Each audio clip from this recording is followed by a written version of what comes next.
Viven en un country. Andan en BMW para arriba. Los fines de semana se cogen a las mejores minas.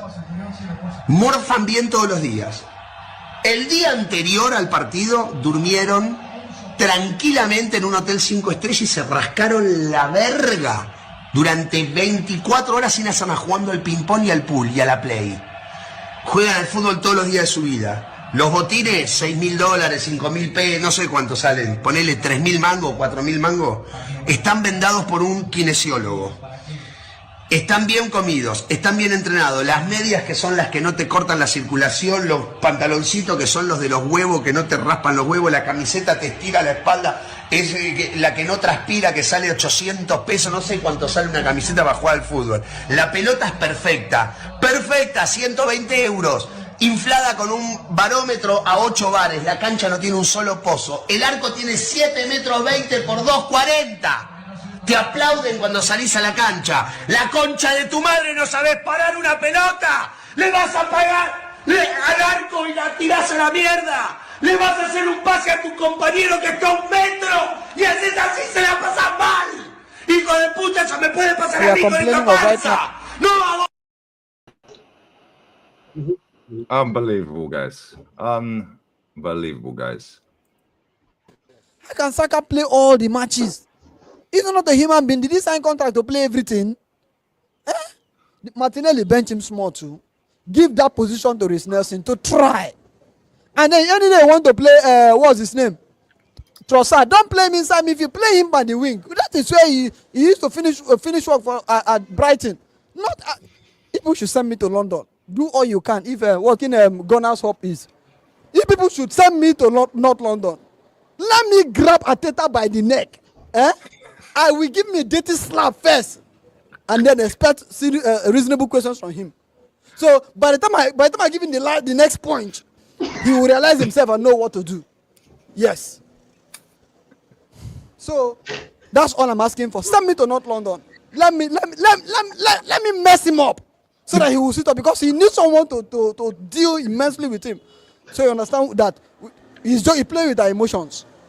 My darling Arsenal that I love so much, and Ateta, you are lucky I'm not in London. What I would have used the chemistry of up and jump. Ateta, don't worry, I'll be there soon. Pray before I get there. You should not remain there. I said I'll be there soon, fam. We need to set up a GoFundMe page to get that guy to London real quick. Yeah, real talk. Was that you that shared that Northside? Yeah. Yeah, that clip's killing me. Yeah. Listen, bless up to everyone who's locked in. 1,000 people nearly inside. Smash the like button. Another shit show. But don't worry, the Sweet Prince. He's fun to watch. Stinker and hooked at half time. Booked in the first minute because Joe cooked him.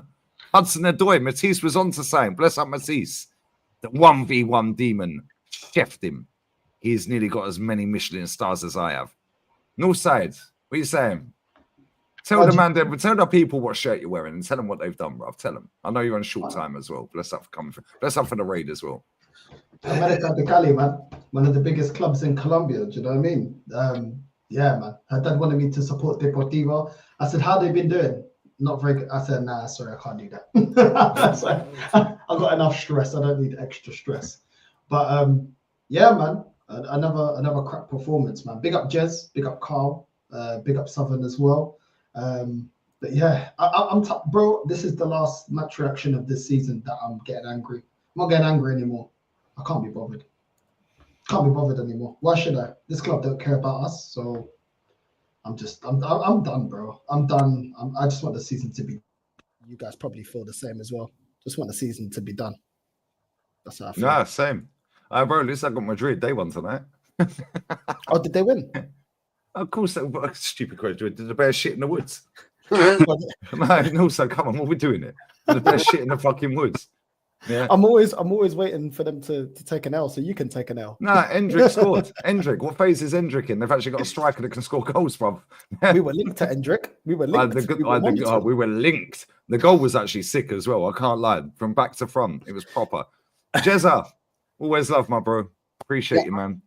I know you did the show with Yeti. If you could send Yeti the link, That'd be great because he can come on and gloat about his 2 European trophies and that.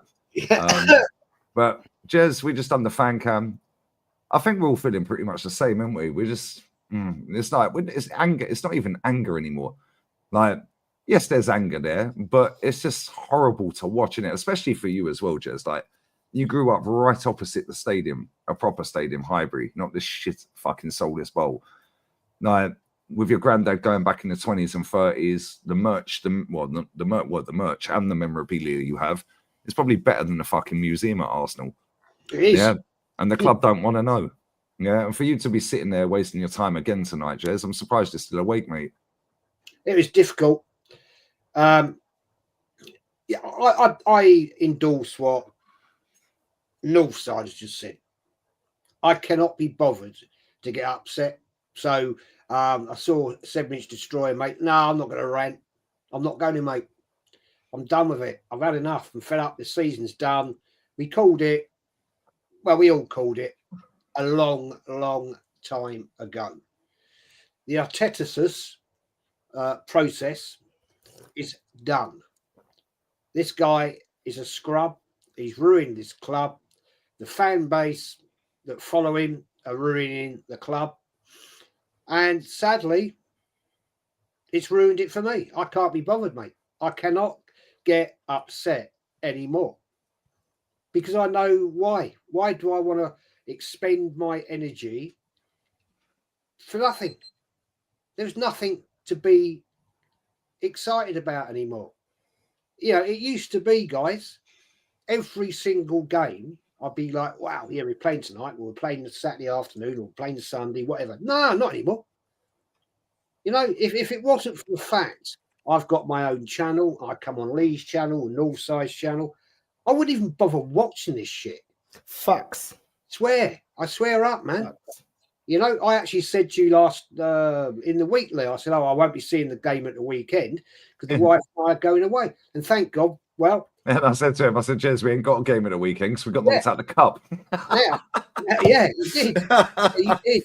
Now, that just shows how zoned out we are. Yeah, Jez, we've been cooking all season. We've actually put more effort in than this fucking team all season.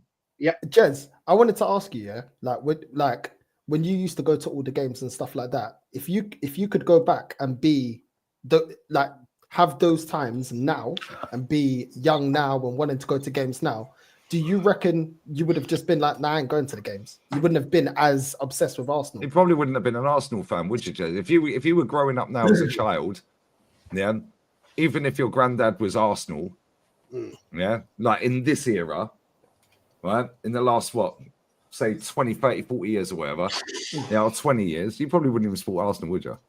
I would. Right answer. There was no option. There was no option. You know. But would you go to the games though, Jez? Would you pay your season ticket and do everything that you did? What? Watch this shit. To be honest, I'll be honest with you, mate. If I was paying what people like DJ pay now, right? I'll be saying bollocks. I ain't paying that crap. You know why? I'd say no, I ain't paying it. You know, I walked out in 2016, mate, because I see what was coming. I wasn't forecasting this dross. Unfair, but I had enough. I thought, no, I can't be bothered. I can't make the effort. I know if you live in London or you live local, it's not quite such much of a drama. But you know, to be honest, I couldn't be asked to get down to the station, get a train up to Finsbury Park, and all that, then get ripped off. You know, no. I'm done with it, mate. I'm done with it. I can't be bothered. Doesn't excite me anymore. Because I know season on, it's the same old boring crap. And I'm fed up with it. I don't know if I'll watch all the rest of the games. I'm going to watch the Champions League for sure. But I'm not bothered about watching the rest of it. I certainly won't be watching Liverpool when they get crowned champions. You're not watching the Guard of Honour? No chance. Absolutely fucking. Second time under this manager, right? Yeah. Because lockdown. Let me bring Kyle in. Kyle, Big up, to Matt, Matt, you said, Matt, have we done about Halloween? Yeah. Well, you weren't Yeah. fucking lying, were you, fella? You weren't lying. And you're somebody that lives in Ireland that Yeah. spends a fortune to go and watch Arsenal with your boy. Yeah. Yeah, I know you don't go every week, but when you do go, it costs you best part of $1,000. Yeah. Yeah, and look at the state of our club, bro. Yeah. First of all, Lee, big up to you for having me on your show. It's always a pleasure. Big up Matt, Northside, DJ, and Jez, the legend himself. Just like to say, Lee, I think I can speak for us all. We are all sick of this. And this is not just today or yesterday. This is going on for years and years and years. It's like we're on a roundabout and we're just not getting off it. It's disgusting. Absolutely disgusting. And the fan base are still making up excuses. Excuse after excuse. Injuries, red cards, and all the rest of the crap. Just, it's pitiful. And I was looking at going over for the Fulham game. And just like you all know, for me to go to see Arsenal play Fulham, it's working out at €650. And I went down to the post office to find out about sterling and stuff like that. For every £100 sterling, I have to pay €128. Wow. So for me to bring over £400 or £500 spending money, you're talking about well over €1,000, Lee, to watch that crap. And gentlemen, that is crap. What I watched on that television tonight, I had an argument with my missus because I told her I was watching the game tonight and she wanted me to bring her to her friend's house and they were going to have a few glasses of wine. And I said, you go, I'm staying to watch this game. How wrong am I? Disgusting. My daughter texted me at the West Ham game. She's only 14. Same age as your girl, Lee. And she texted me. I see you after blowing another championship, Dad. You know, this is Nah, man's getting mugged off by his kid, bro. This is how bad it's got. No, real it's a talk. shambles. And once Arteta stays in management of this club, this is going to be the same story. Round and round and round, gentlemen. Buckle up. It's going to be a bumpy ride. Nah, facts. Let me bring Matty in. Matty, now get DJ, and then we'll come back to Northside as well, because I know you're limited time, Northside, yeah? But Matty, then DJ. But Matty, we did the watch along together. Matty, we have been sat here all season from day one and said this is going to be a long season. We predicted a top 4 race. Well, it's looking that way, isn't it? Bro, it's looking like it's going to be top 6, man. It ain't looking good, man. It's not looking good at all, gentlemen. I mean, I was on the podcast with you, Jez, JB, Kenny on Monday, and I said it was going to get worse. It's going to get worse, y'all. Our 2 top goal scorers right now, 3 rather, at the club. Trossard, 5 goals. Marino, 4 goals. And who was the other one, Lee? Oh, Magalhaes, 4 goals. Where are they coming from? Where are they coming from? Where are the goals coming from? They're coming from nowhere. What you saw tonight is what you're going to see for pretty much the rest of this season. Matter of fact, the manager even said this tonight. They asked him about Saka and Martinelli. He said, don't look for him anytime soon. Yeah, he said they won't be back before international break. Before the national which break. is mid next month. Yeah, so that's code for go ahead and get ready. It's not gonna matter. And why would you bring them back in the situation we're in? Yeah. We're 13 points behind. 13 points. What sense would it make to bring them back and jeopardize them for next season? None at all. So just let it be. And all the super fans that want that to happen, they just need to let it go. Stop beating that horse. The horse is dead on the side of the road. There's no need to keep just tapping that horse. It ain't gonna move. It's over. It's over. That tonight was absolutely disgraceful. That was embarrassing. And how many times have we all sat on panels this year And we go, that's the worst performance we've seen. How many times have we all sat here? How many times? I wish I'd kept the clips, or like of every single show that I've done, and just took certain clips out of it and put it into a montage at the end of the season. Yeah. How many Next times, season, I'm going to start doing that. Yeah. How many times have I messaged you in the middle of the night, Northside, and we talk about how shit this team is? I've got to the point where I don't even do it. I bother this man for in the middle of the night to text him about how shit this team is. He knows it. I know he sits on his streams telling everyone he's tired every day. I'm tired. I'm tired. Kyle, I'm messaging you.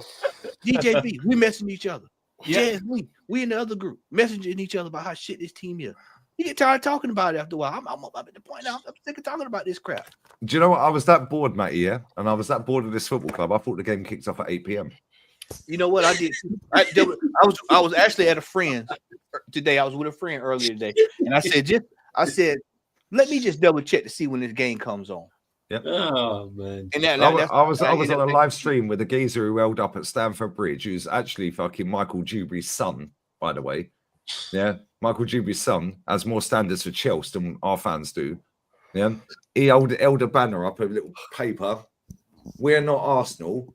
Win or fuck off. And that's at Chelsea. And it weren't aimed at the manager. That was aimed at the board. Yeah. And they were marching down the Fulham Road. Yeah. And he's 20 odd years old. He's at uni. He jumped on the channel because I tweeted. I said, email me. Don knows him. He came on the channel. And I'm sat there. And then I think Tim's in the chat put the starting 11 out. I was like, how's the starting 11 out now? I Googled. I was like, shit, the game starts in an hour. Yeah. That's because I stayed for 2 hours on that stream. I thought, oh, fuck it. The game starts in 2 hours. No, hour and a half. Oh, I was like, oh, shit. Now I'm running around like a fucking idiot. I need to go and get food. I need to fucking have a shower. I was like, right. No, because I'm tapped out. I'm zoned out. Bro, the only reason I'm fucking still here is because it's my fucking income. Yeah, it's boring. Yeah, but let me bring DJ in. DJ, you gave the ticket away tonight. You said, fuck that. Yeah. Best decision you made after the Newcastle away. Best decision I've done in a long, long time. Listen, guys, the problem is what these fans have really got to start looking at now is if we don't all stick together on this, that hole is going to get bigger and bigger and bigger, and the whole club and its fan base are going to be tipped straight in it. That's how big a problem it is. We have Brentford, Crystal Palace, Brighton, Fulham, Bournemouth, all Man these United, teams, Chelsea. all these teams are more deadly in attack than Palace. Arsenal Football Club. And this is a club that's had £700 million spent on it. And we have teams like Brighton, Palace, Fulham, no disrespect to all these great teams, Nottingham Forest. All these teams have got a more potent attack than Arsenal Football Club. Have you gone onto the website and seen how much hotel prices are in Liverpool for May? I bet they're a fortune in there. Fortunes. And this is in February. The league has won in February. I've got man telling me we're favourites to win the league at the start of the season. Pundits, ex-professionals. Who do you think's going to win the league? Oh, Arsenal. I think they're going to do well this season. Why are we all shocked? Why are we all shocked about tonight's result? Why is all this young fan base and all elder fan base and fan base in general that support this guy are going, oh, you know, we got to keep the faith. Why? This league was done end of August. It was done then. And then we get told about this manager about trust the process. We're no better. We've come full circle. When he came to the club, he won a trophy, sort of, you could say. But we've not won any major trophy since then. We are no better off when he came. And he bought us from hell. He bought us from. You know, we was finishing 8th and everything else. We're no better. Whether we He put finish us eighth. 7th or 8th is no better. We're still not winning a trophy. Nope. Let it sink. Guys, these fans, if we don't stick together on this problem is going to become bigger. And it'll be haunting us for the next 5-6 seasons. It is an absolute shambles. Let it sink in. 13 points behind Liverpool Football Club from a man that don't even know where the local boozer is in Liverpool, has just walked straight in and taken the piss out of Arsenal. And what do we get fan base say? Yeah, that's because they've got Salah. It's because they've got Salah they've won the league. Where's our Salah? And they're in the cup final, DJ. £700 million. And the teams I've mentioned earlier are more exciting watching than what we are. Where have we come as a football club? 50 years I've been supporting this. I've never seen it, guys. I can honestly turn around to you, Scott. I'm not lying. I love this football club and I still go and watch them. I have never seen anything so disjointed in all of my whole life of supporting this football club. Ever. And I've seen some poor teams, but one thing we always had was a bit of creativity in attack, was something to hang on to. I'm watching teams like I'm starting now to watch other teams in the Premiership because I'm bored of watching Arsenal. When I turn on Match of the Day, when I get home and watch highlights, as soon as I see it, I'm done. I'm going to bed. Teams, all these teams, and people go on about the Cronkies and everything else. All football fan base want the best for their football club.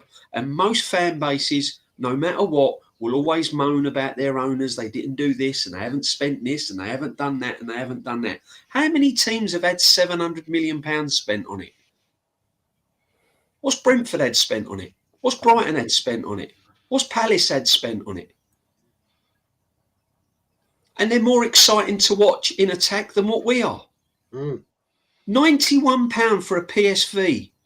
£91 men have been paying to go and watch PSV in the second leg. It could be done and dusted by then. £91 to watch a Champions League. Northside, Jez, Matty, all of us here.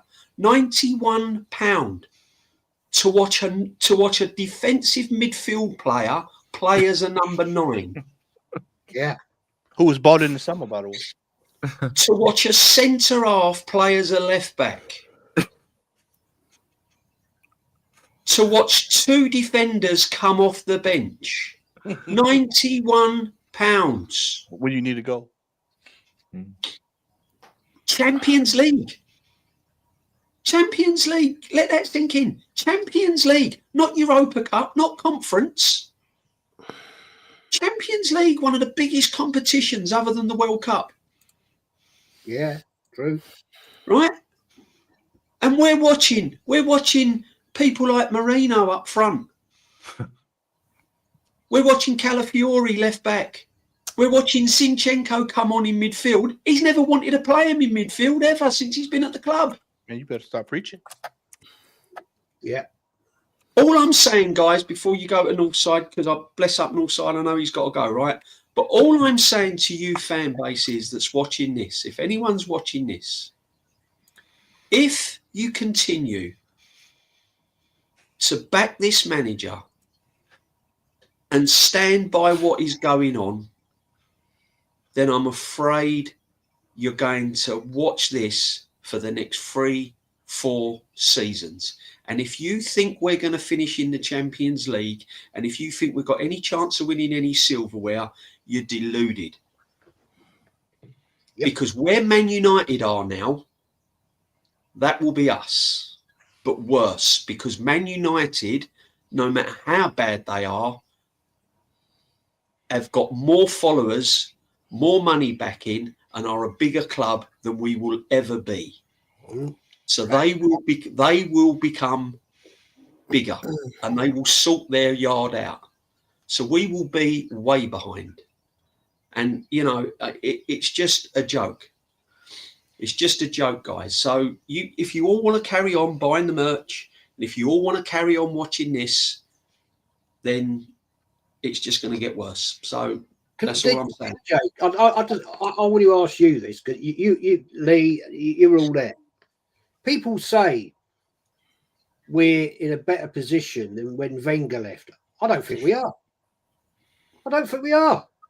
We're no better, Des. Seriously, Des, we're no better, mate. Honestly, we're worse. At least he won never known it. All right, we didn't win. We haven't won a league for 21 years, but at least he won another 3 FA I'll tell you something. Even in Wenger's past days, when everyone wanted him out and everything else, and he had his time, we still had players going forward. We still had a chance of scoring goals. We were still scoring goals. We still looked. Who was the last signing that he made? Fucking Aubameyang. Yeah, we still looked a threat. This guy has spent his whole career signing defenders and goalkeepers. His Arsenal legacy is goalkeepers and defenders. Yeah. And getting embarrassed by his former manager, the former manager, Dean Smith, fucking Graham Potter, yeah, fucking Eddie Howe. No, sir, let me come to you, bro. Let me come to you. Right, listen, there's 2.1k in the building. These likes are a shambles, like our club. Yeah, but Northside's on limited time, so I want to get his thoughts before he goes, yeah, because he's only got a short amount of time. He's got work as well. And where we were. Now, but real talk, like North, like everything these guys have said is spot on, absolutely spot on. Yeah, but when does it end? Yeah, we got our manager sitting in a press conference today telling the world that he's doing a miracle. Yeah, because like the injuries and the red cards, nobody else could keep us up here. We should be mid-table. He's also said that in the last 15 games before the West Ham game, yeah, we've equaled Liverpool's record, and we both have a plus 23 on the goals. Yeah, we both won 10, drew 5. Yeah, and he's sitting there chatting shit. He then got rattled when they asked him about, yeah, you're not worried that you haven't, you said you're proud and all this, but you're not worried that you haven't won a title. And he says, what? So if I don't win a league title, that's a disaster. The journal then went back to him, whoever he is, bless him up, right? And he went, well, yeah, some fans think like that. That's what they're saying. And he goes, there's loads that don't. He knows he's untouchable right now. Yeah, it's a shame I can't share the clip. Yeah, I'll find it maybe in a bit and play the audio. Yeah, after the game, Nuno Espirito Santo absolutely fucking mudded this manager and mudded Keown. Bless up Nuno, bruv. Pitch side, Keown said, "How come you didn't play 5 at the back today?" He went, "Well, Arsenal ain't got a striker." I saw that. Someone sent me that. Oh man, what do you make of all this, bro? Because this ain't going to end anytime soon. Yeah, and it's all well and good looking online and seeing all these top gooners all crying and moaning and bitching. They're all crying about Salah stayed healthy all season. Well, he weren't last season, and they were top of the league until April. Yeah, 5 red cards by October. Only 5 players stayed fit the entire season, and Salah weren't one of them. Neither was Alisson or Trent, by the way. Yeah, or Van Dijk. Yeah, so what we're doing here, and they won a trophy, and they beat us in a cup. Yeah, it's like there's still a lot that want to hang on to him. But when do you see this ending, Northside? And say what you want to say anyway. But I want to ask you, when do you see this ending, and what are your thoughts on what the lads have said? I don't ever see it changing. I'll be honest with you, bro. To the day that I'm dead, I don't think it's gonna change. And I'm being completely honest. I don't see it changing, bro. Like, I don't. Maybe when the Super League comes back, maybe they'll, bank then and say, yo, okay, let's flip a profit, sell it. The Super League's here. The price of the club is now skyrocketed, etc., etc. We'll sell up. But then again, I don't know what kind of owners then come in after them. You look at the nonsense going on with Chelsea. I don't know. I don't know. For me, I look at this game. Arteta said in his last press conference, he was asked, "Are you going to change formation?" Where was the formation change? He also said he's going to get the best out of the players individually, depending on which qualities that they have. Well, I've been saying for the last couple of games, Calafiori is more effective going forward than he is defensively. Just like you did with Xhaka, strip him of his defensive duties and play him as a winger. It's not like any of our wingers are performing in the first place, so just play him as a winger. Because he's not amazing, because he's playing as a defender. Going forward, he actually has a go. He actually tries to take players on. The problem is he doesn't get back and defend. The same issue that you had with your previous left back, Zinchenko. Why are you not playing Zinchenko? We're part of the chasing pack. We're not leading. We're not 8 points clear. We're behind trying to catch up Liverpool. Why not actually put a midfield that can actually create and go forward? Zinchenko could play next to Partey as a DM. Then you could put Ethan in the 10. Ethan has not been performing the last couple of games because he's playing as a winger. He's not a winger. So play him as a 10. If you're not getting a tune out of Odegaard, bench him and play Ethan as a 10. Why does he just get taken off? He's a young kid that's learning his role. Play him in the position that even got him all the support from the fan base to say Ethan deserves more minutes in the team. And that was playing as a number 10. Be brave. Why do we have to keep playing 2 DMs or 2 players that have to defend? You didn't do that when you had Xhaka. When you had Xhaka, Xhaka was just had the freedom to just go forward and create. And then you had Odegaard creating. And then you had Partey sitting. Why can't we go back to that? Because we have to pick up points. Be brave. Moreno today. What is the point spamming crosses to him if nobody can actually spam across? What's the point? What's the point? Calafiori today spent actually more time today through the middle as a striker than he did as a left winger, like he did against West Ham. You might as well just play him up front then, if you're not going to play him on the wing. But Moreno, are we surprised? Odegaard tried to play Moreno through, back to goal. You know, back in the day, we had Lacazette that can spin a defender or hold him off. The guy's first touch is just bouncing straight off of his foot, going straight back to the Forest player. But we knew this because we could see that Moreno technically is trash. So I'm not really surprised. He can't turn a defender. He can't beat him. He doesn't know where to be. Out of position. Jorginho today. Everybody knows his legs are gone. So why are you playing him against a team that can transition so fast? Jorginho hasn't got the legs. And he's not a defensive player in the first place. So why are you playing him in a game like this? This is not the type of game to play Jorginho.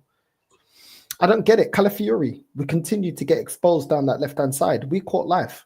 The best chances of the game came to Forest. They're very unlucky to not even get a brace. Hudson-Odoi was cooking him. Gibbs White as well cooked him. You know what I'm saying? Cooked Jorginho. Absolutely embarrassing. Chris Wood today, we're lucky Saliba with the last-ditch tackle. We caught life. But once again, this whole team has been built on the defense have to have a 10 out of 10 game. And then we need our defense to score us goals. Gabriel to score us goals. Calafiori to score us goals. Partey, when Partey hit that shot and it went wide, did you see Arteta's face? He's like, yo, it's done. It's crazy. He knows it's done. It's over. And the thing is, this manager couldn't even play free at the back, play flipping Tierney as a wing back, play Timber as a wing back, put Rice as a centre back.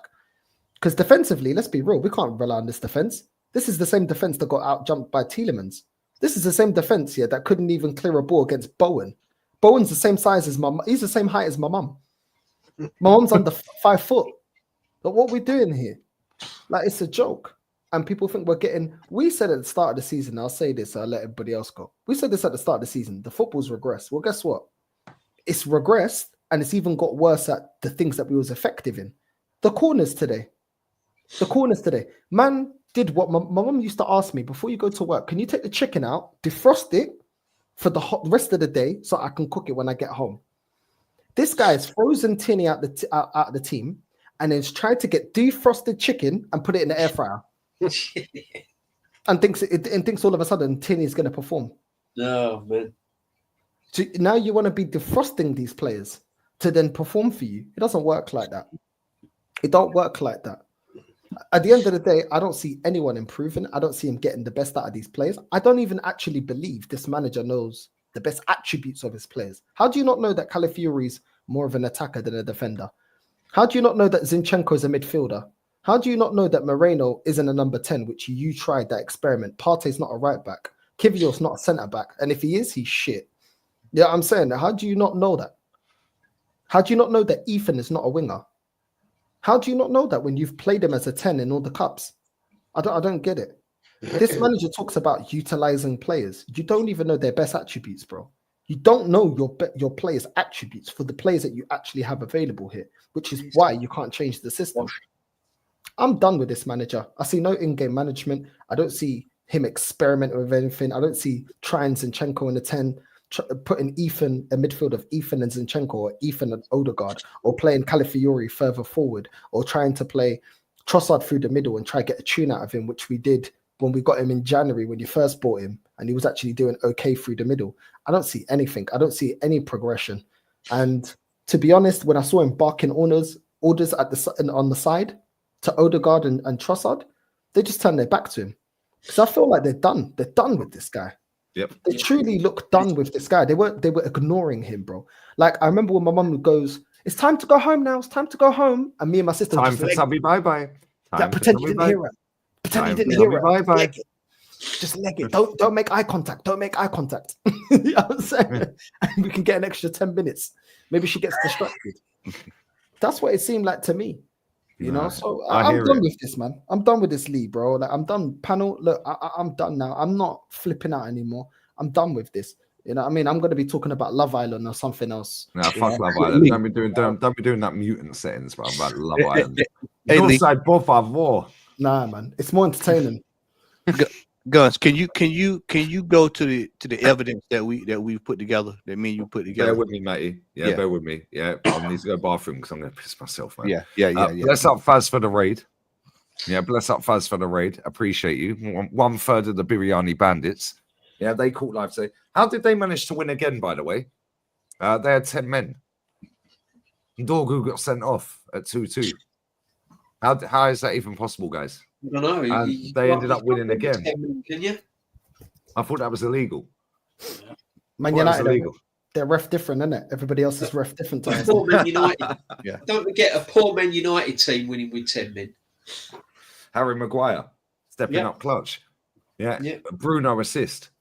Yeah, after scoring a direct free kick the other day, saying our captain ain't done for nearly 4 years. Yeah, direct free kick. But I'll get these super chats real quick. I'll piss. I'll come back and I'll have the evidence there for you, mate. Yeah. Because we've done our due diligence. Big up AK. Kushanov,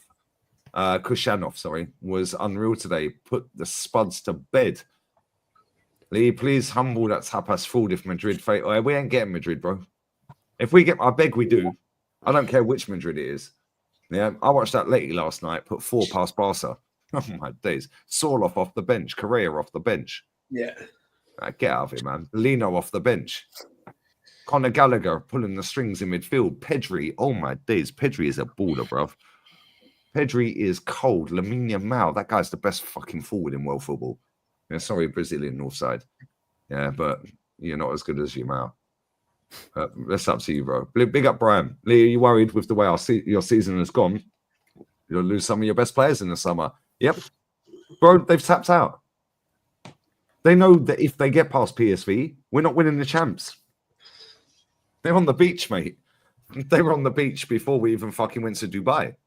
Did you see the actual body language of those players when they was coming off the field? Shocking. Did you see the body language in the game, DJ? Yeah. I mean, in the game. Declan Rice run the ball out of play. Yeah.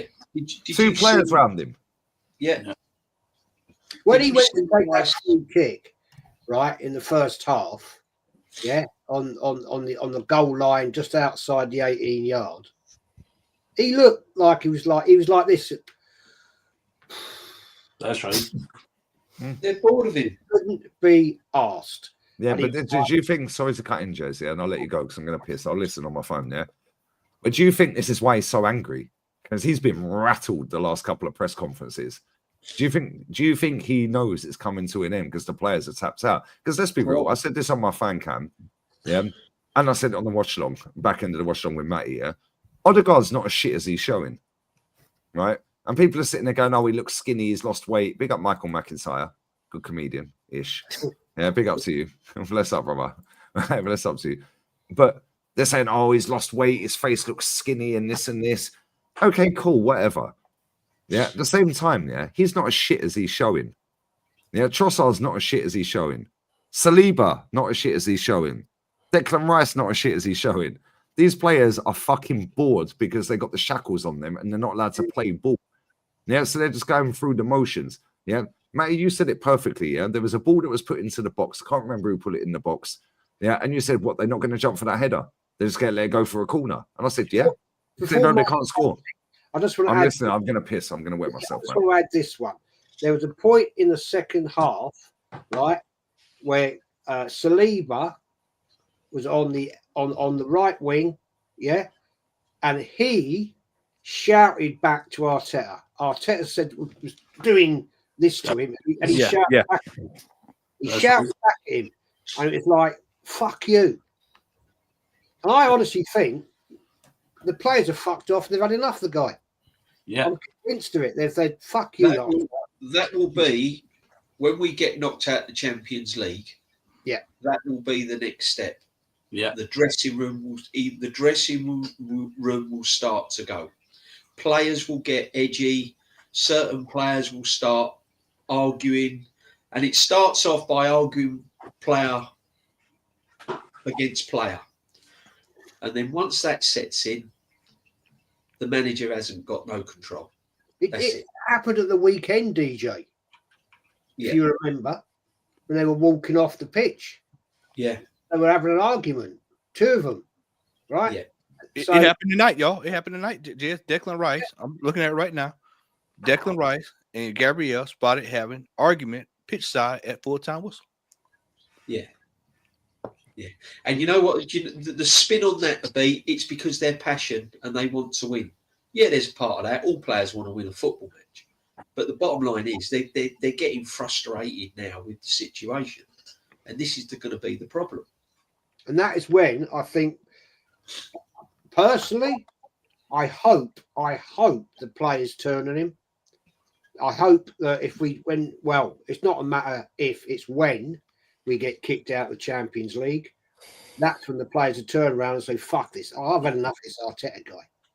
I've had enough of him. He talks bollocks, right? The guy's clueless. They're all down tools. And then, unfortunately, we're going to start see players thinking, I don't want to be here. Mm-hmm. Yeah. We know there's teams have been sniffing around Gabriel and Saliba. Real Madrid have already sent out scouts to watch him. Saliba, I mean. So, once it all goes tits up, right, then their heads will get turned. And they're going to go, Real Madrid, Arsenal, Real Madrid win, Arsenal win fuck all. And the owners will catch on as well, and they'll smell blood, and they'll want to sell their assets before they go down in price after being at Arsenal. Yep. That's what will happen. The owners will look at this and they'll go, let's cash in on these now, because if they stay under this manager for another season, we're only going to get half of their value next season. Let's do it now while the iron's hot. Let's go sell Saliba for £100 million. They're giving this man no more money. People are saying about, he's not been backed. This is the new thing now. This is what we're getting from a lot of the fan base. He hasn't been backed. He hasn't been backed. I've seen managers that have not been backed at this football club. Yeah. We've all seen managers that have not been backed at this football club. He's been backed. He's wasted the money. It's gone. He has. He's bought a car that's got no engine. Good analogy. It's gone. DJ, just to ask you, because you go to the games, I personally believe that a certain percentage of the team are just squad players. They're not first team players. They're squad players. I've been saying it, Carl. Honestly, mate, I've been saying it. I've been saying it, and I've had pelters about it at the games and everything else. And I've been saying it all along.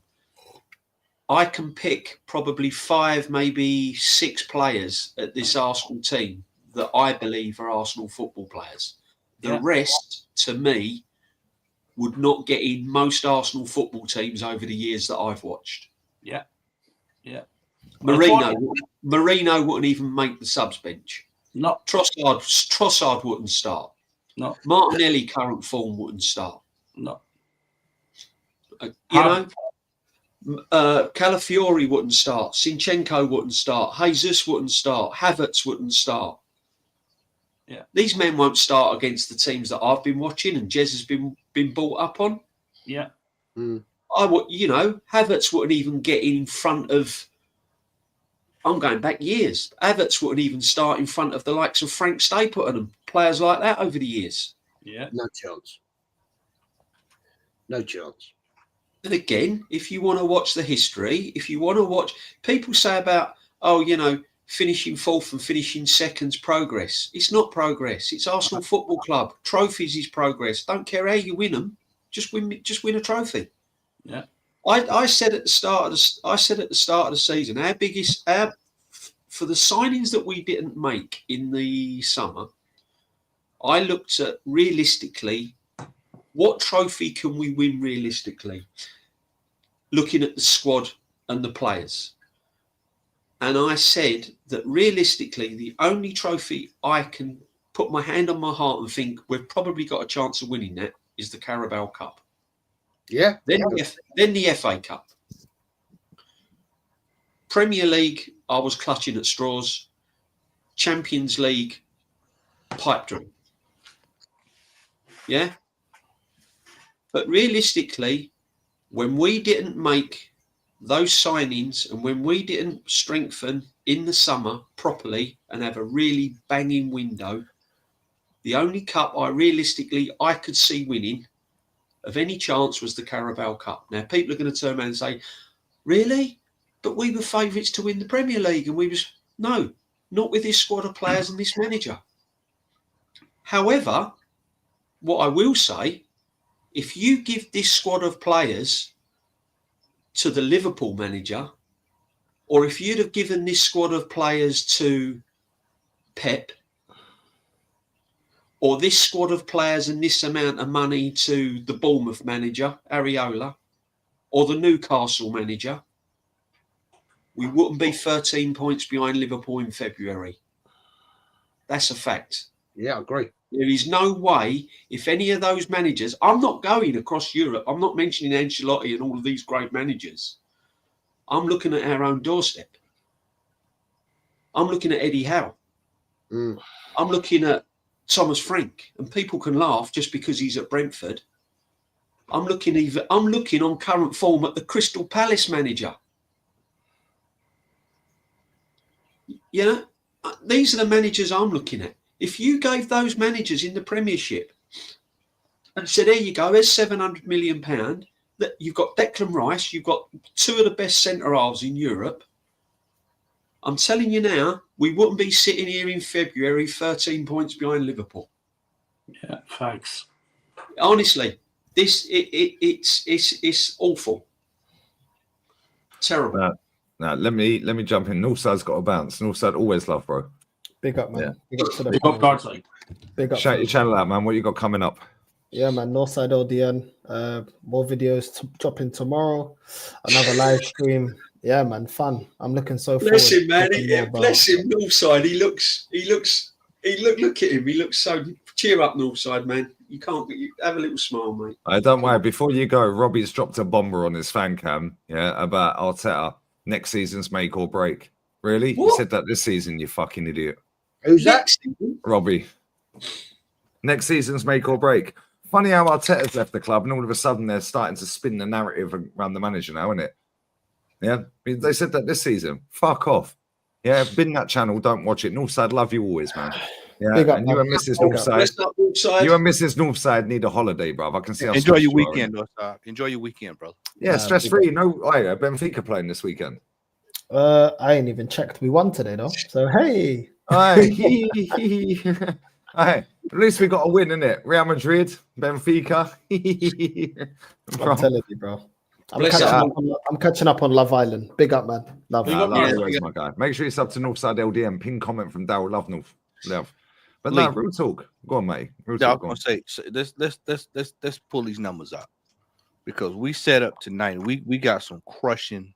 We got some goodies for you guys. JB, Kyle, Jez, y'all are going to enjoy what we're about to pull We out. have some goodies. Let me get this on my screen. 1 second. Yep. While you're doing that, I'm going to run down a few that I've got jotted down right here. Oh, right on time. Right on time, Northside. Because we got something special for you. Forest tonight. 1 shot on target. Leicester City, 5 shots on target. West Ham, 2 shots on target. Newcastle, 3 shots on target. Man City, 7 shots. We all know how that turned out.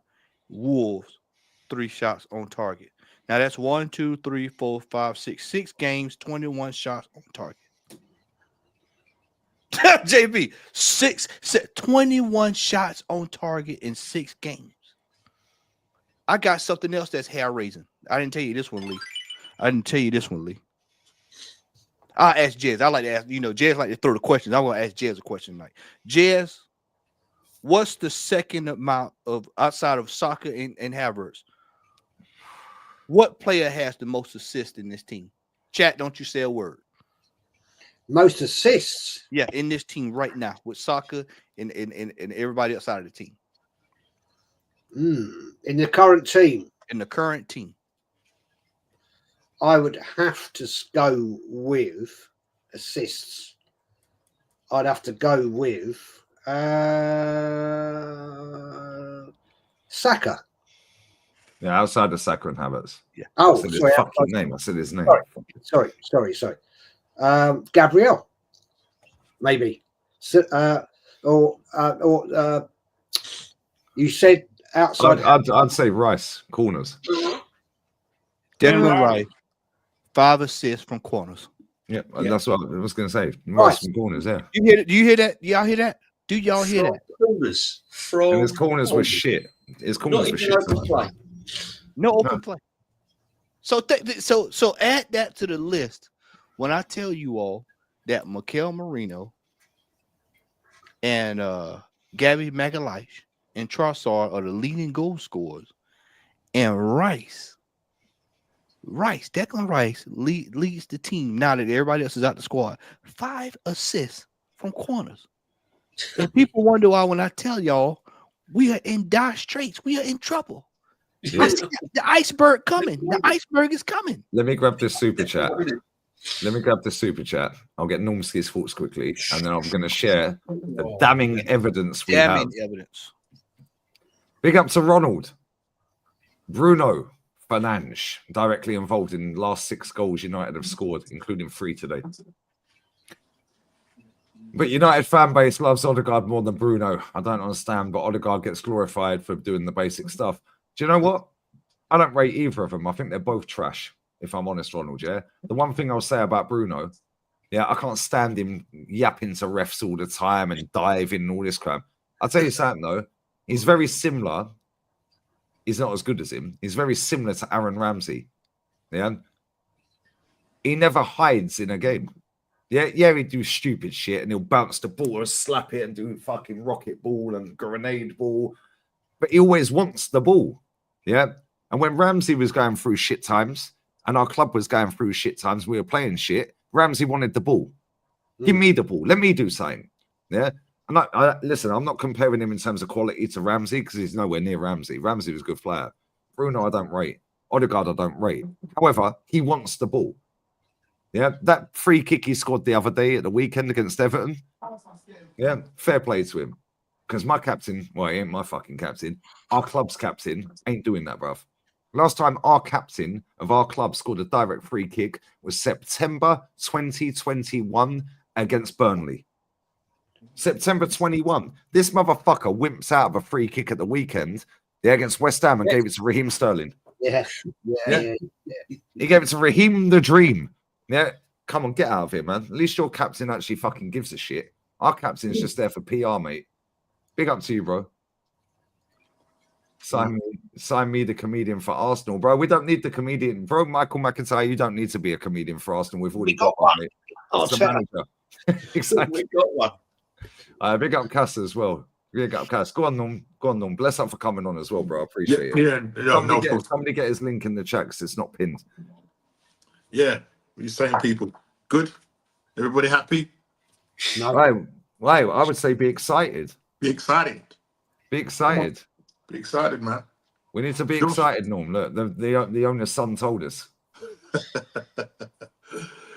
Yeah, but I thought I'd take a spin on Mikel Arteta's post-match or pre-match when he, I think it was after the West Ham game, when he said, "Oh, my dead body." Yeah. So my post-match reaction tonight, I said, "We won't stop, not over my dead excuses," because that's what it is. It's I've got my dead body in that. Yeah, maybe we should start digging. Yeah, bro, it's excuses galore. The guy is clutching at straws. We know this is stemming back from the summer transfer window, but everybody's really surprised that we didn't do anything in January, and everybody's trying to blame the owners. It lays at the owners' feet. This is all down to Mikel Arteta. I think it was Jez that was saying that he came up with a quote saying that, or I think it was Lee has come up with a quote saying that, you know, he signs off the signings and that. I mean, they Last do. word on the So signings, yeah, right. But people are saying no. You know, it's the owners, but it's this guy at the end of the day that is buying these players. And in the summer, he was given money to go and source what we thought was going to be a striker, because at the end of last season, he told the whole 60,754 people in the stadium, obviously it's increased. It seems like the stadium's increased by an extra 600 chairs. I don't know if that's right, because that's what I've seen, the capacity now of the Emirates Stadium. And he told them that this is not good enough. We have to do better than this come next season. So we go into the summer. I'm hanging on to those words, not based on the fact that I believe that he's going to do anything, but you put your money where your mouth is. Yeah? Go out and get the striker. But what do? You go and get a £42 million left back, or should I say left centre back, playing at left back, who gets pulled at 45 minutes tonight because he can't defend. All right? All right, you got Jorginho coming out in post-match conferences saying we have to find internal solutions. They all sounded the same, bro. Did he say that tonight? Did he say that tonight? Yeah. Wow, because I ain't seen on this. I've been live since. It's on. Like, Yeah, it's on. Yeah. I've been live since about 5:30, and it's now 2:30 in the morning. They interviewed Jorginho. He said, you know, we need to find internal solutions. Well, they're struggling. I mean, I was surprised the fact that he was started tonight, but we can see what it's all about. It's about controlling it. Yeah, control the game, have a load of passes, loads of possession, but that leads to nothing. There was no creativity tonight. Again, Captain Hook gets hooked again. Our Captain Hook gets hooked again. Goes to guard. Captain Coward, whatever you want to call him. This guy's not good enough. And you look after the game, you saw Declan Rice and Gabriel sort of coming off the pitch, and they're obviously having a little bit of a difference about, I don't know if it was his free kick or what, but Gabriel's not happy. Saliba has tapped out on this guy because they're hearing the same noises from this guy day in, day out. Win the dog, light bulbs. Right? You're playing We'll Never Walk Alone, so you can prepare them for the to go and get a job in at Anfield. Lemons. Come on, man.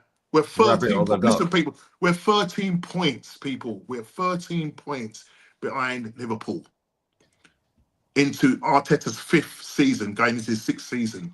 18-point swing from last season. Yeah. What if the season ended now, it's an 18-point swing. Why did he take Ranieri off? What? Yeah. This is what Don't know. Why didn't Thomas Partey fucking get a game? But bingo. This is where you've got a question. Exactly, because we haven't got an FA Cup. We haven't got an FA Cup round. Why has he started Calafiori? Yeah, in the last 2 games, when you're up against Jared Bowen and Wan-Bissaka, and you're up against fucking who's their right back? I can't remember their right back's name. Hudson-Odoi. Oh, you talking about and then Hudson-Odoi, on the right wing. Yeah, Hudson-Odoi on the right wing. Yeah, who normally plays left. Actually, it's normally Elanga. Yeah, on the right. Yeah, and he switched him. Why? Because he knows that Hudson-Odoi can get past a man quicker than Elanga. Yeah, Aina. That's it. Aina. Yeah, that's right. Yeah. The right back. Yeah, and that right winger normally a left winger, Hudson-Odoi, he normally plays inverted on the left, and he has done most of the season. Yeah, Langer normally plays right. Why did he put him on the left? Our left. Why? Because he knows that fucker can't defend. And what did I say when we signed him? This guy can't defend, mate. I watched him once, and I said, he can't defend. Yeah. But these men were going, oh, he's good to watch. He's fun to watch. He's like a wild horse. No, he's shit, bruv. He's a donkey, a three-legged one. You've backed the wrong horse, mate. Yeah, like, get out of here. It's bullshit. No, it's an absolute travesty the way Arteta's gone about his signings this season. And everybody, as I said, top gooners are saying this window's a travesty. They can't believe it. They can't, it's all down to the owners. It's all their fault. And that's why, all the red cards that we got and extenuating circumstances, the shape of the football, how the length of the grass, all that has all affected the reason why we cannot go and win the league this season. The ball flies too fast. Yeah. Yeah, this guy, by the way, yeah, big up Psycho Sydney. What a name. Yeah. That guy, yeah, was on loan at, I think, Colchester. Let me have a look. By Deji Arsenal. There he is. This guy was on loan. He's just turned 22. Yeah, he was on loan at Accrington Stanley in 23. Right. He joined Arsenal. He's been in the youth team since 11, yeah? Since 2011. So, yeah, he's been there since he was about 8 years old. Right. He then got put up into the senior team in 22, no games. He went on loan to Accrington Stanley. Who are they? Exactly. Yeah. 11 games at Accrington Stanley, no goals.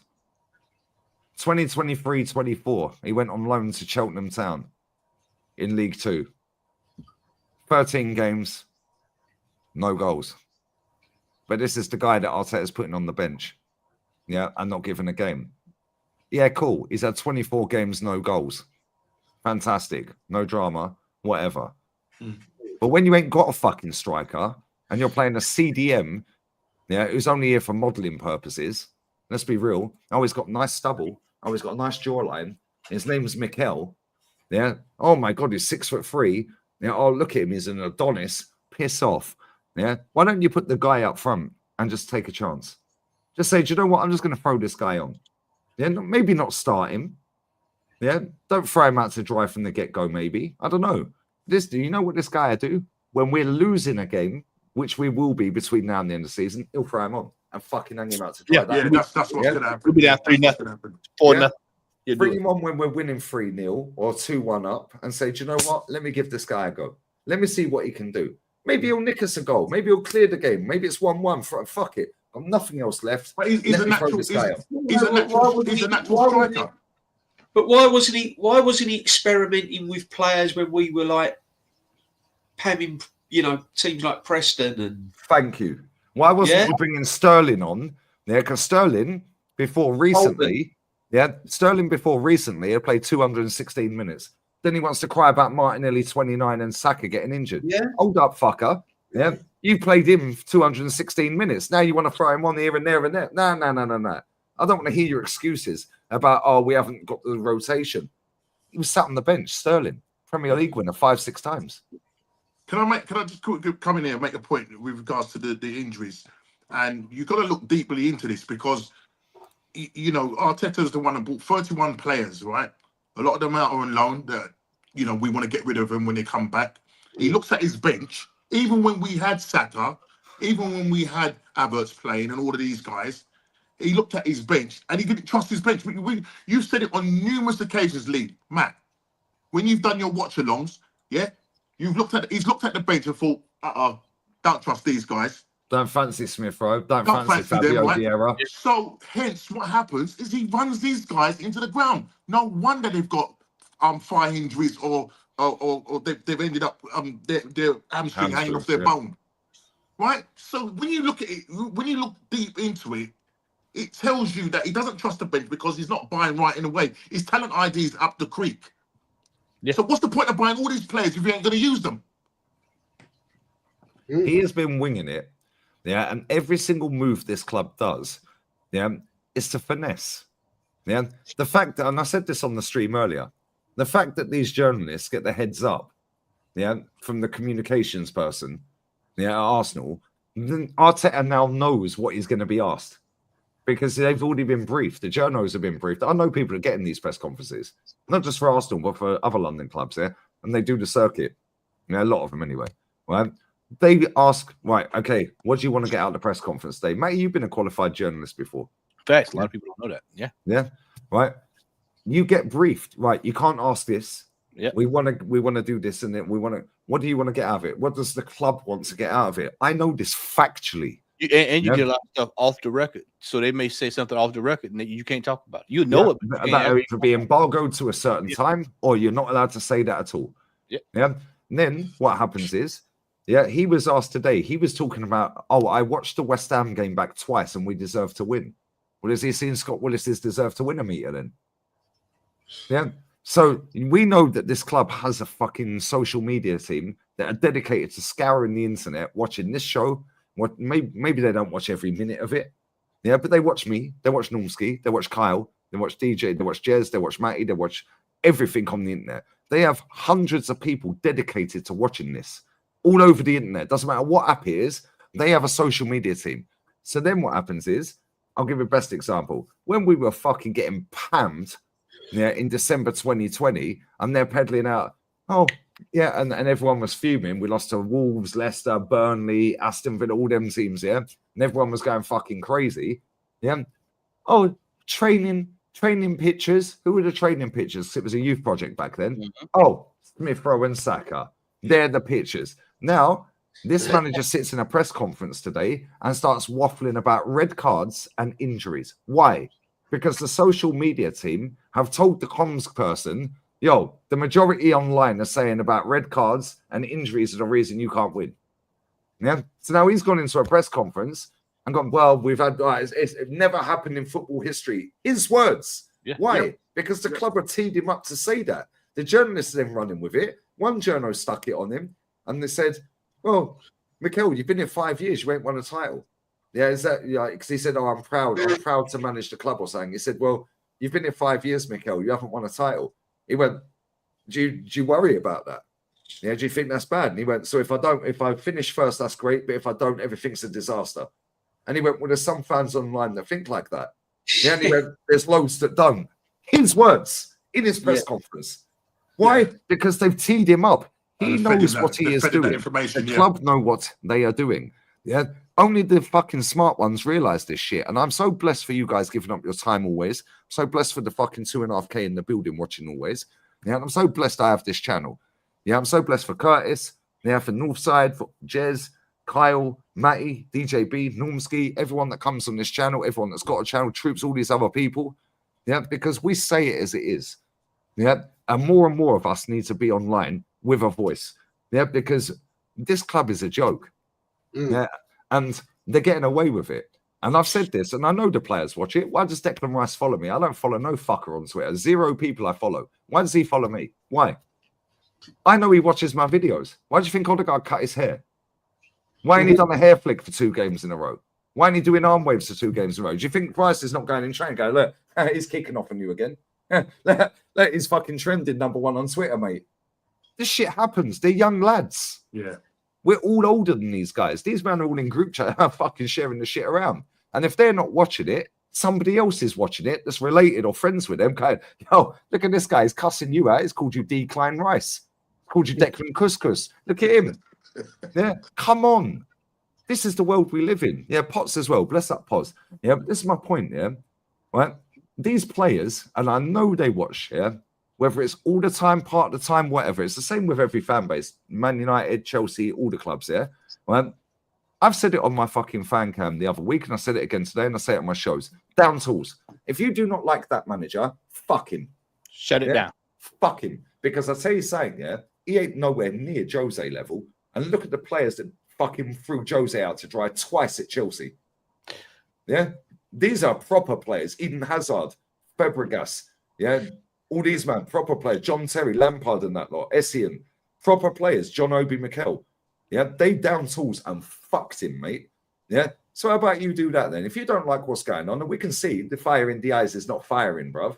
Yeah, the fire in the heart is not firing. We know Declan Rice ain't happy. This guy's playing with a broken toe and has done for months. Ben White's had surgery. Gassed him up in the press conference today. Oh, well, guys, he hasn't played in the right unit.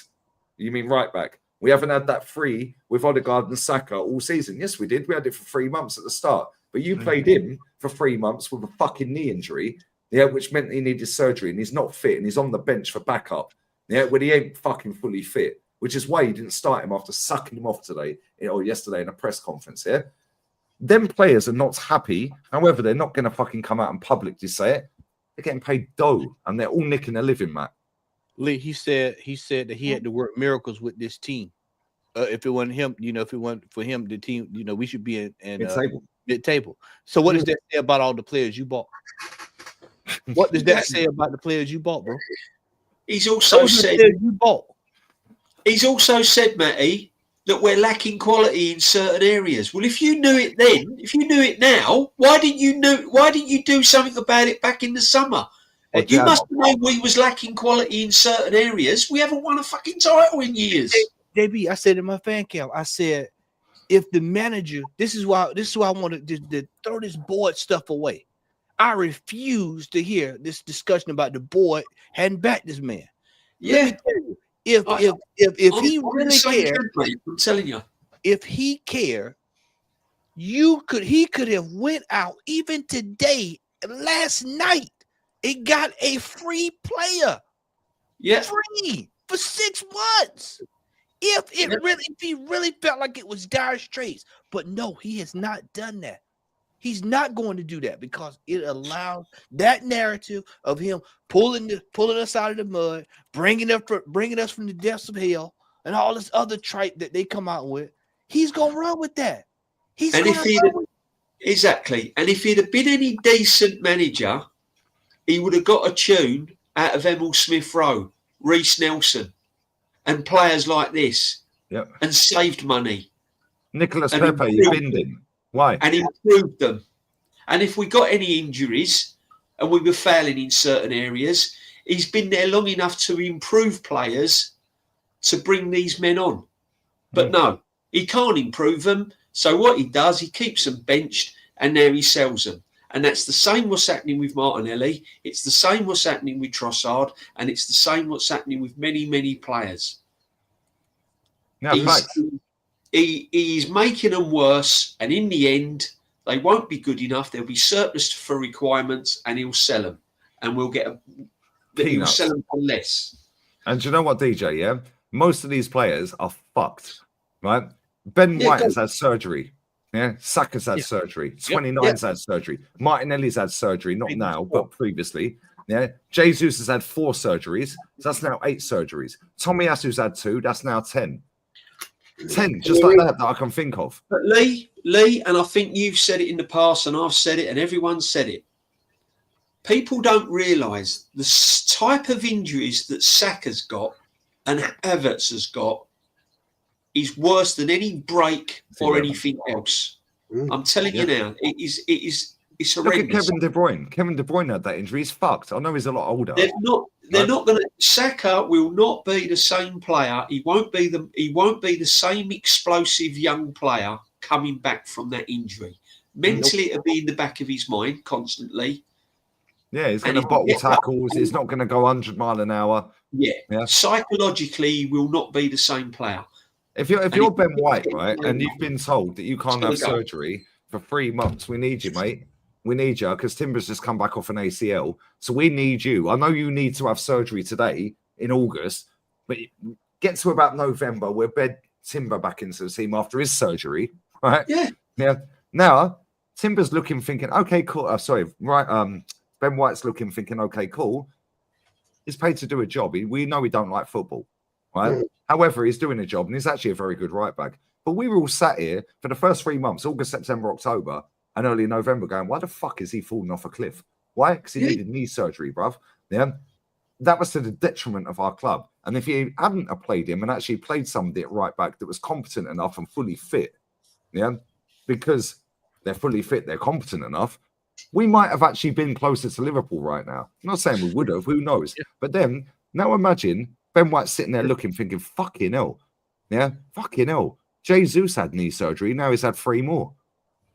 Yeah, what's he thinking? Because he's had 1 knee surgery now after waiting 3 months to have it, right? I know it's the last resort and all that. It don't just heal itself. Now Jesus has had 3 more. 3 more. He's had 4 knee surgeries at Arsenal. Since he's been here. It's been here 3 years. Jesus He's done. Jesus was done before the knee. God bless him. You know what I mean? You don't wish, but he was a flop anyway. He bought him for what, 50 million? He hasn't really done anything, has he? What's he done? Look at his record. Matty's good at bringing things up. Jesus' record since he's been at Arsenal is terrible. Yeah, crap. Ridiculous. I think he's got about something like in the three seasons that he's been with. Is it 3 seasons? 4 seasons. I think he's got. I don't think he's hit 25 goals. It's 14. When did we sign this guy? 2022. 2022. He's been here 3 years this summer. That was it. I thought it was 4. Well, it feels like 4 because it's that shit, Jess. I think this guy has scored total goals for Arsenal. Yeah, how many goals has he scored? Let me have a look. Yo, smash these likes up. I'll grab the super chats in a minute. Yeah, I've got a bounce, Lee. Bless up, Jez. Shout your channel out, Jez. Bless up, Jez. Big up, mate. Catch you later. All Big up, Jez. Real ones, Kyle. All that. Shout your channel, Jez. What you got coming up, mate? Arsenal history more. 7 o'clock tomorrow night. General chat, and it'll. Yeah, I'm not going to do many of them because I'll tell you what. I'd rather sit down with Kenny and DJ and talk about the history because I've got loads of ideas for channels. We were chatting about it offline last night. Kenny, DJ, we've come up with loads of ideas. And one of the things I'm going to try and bring in is other football clubs, other history of other football clubs. I spoke to the Yeti about we'll do that. But, hey, I don't want to talk about this club anymore, man. It's boring. It's boring. I'd rather go back in time when we were a proper bloody football club. We had proper managers and proper players. Anyway, Lee, appreciate you always, Jezza. See you soon, my friend. Take care, buddy. Have a nice evening, man. Have a blessed night. See you tomorrow night, Normski. See you later, boys. Take care. Bless up, Jez. Take care, mate. Before I bring Kyle in, Gabby Jesus has scored 3 Premier League goals this season. Yeah. He was subbed on 11 out of 17 appearances. So he started 6. He's got 3 goals. Last season, he was subbed in 10 times out of 27. So 17 starts, 10 subs, 4 goals. 2022-23, when we were 8 points clear and he got the knee done before the Qatar World Cup. 26 starts, 2 subs, 11 goals. So he was actually on course to have a good season. Fucked up, obviously, yeah? Right? Yeah. At Man City,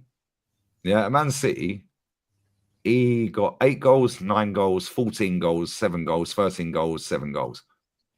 21 out of 29 appearances was sub in 19.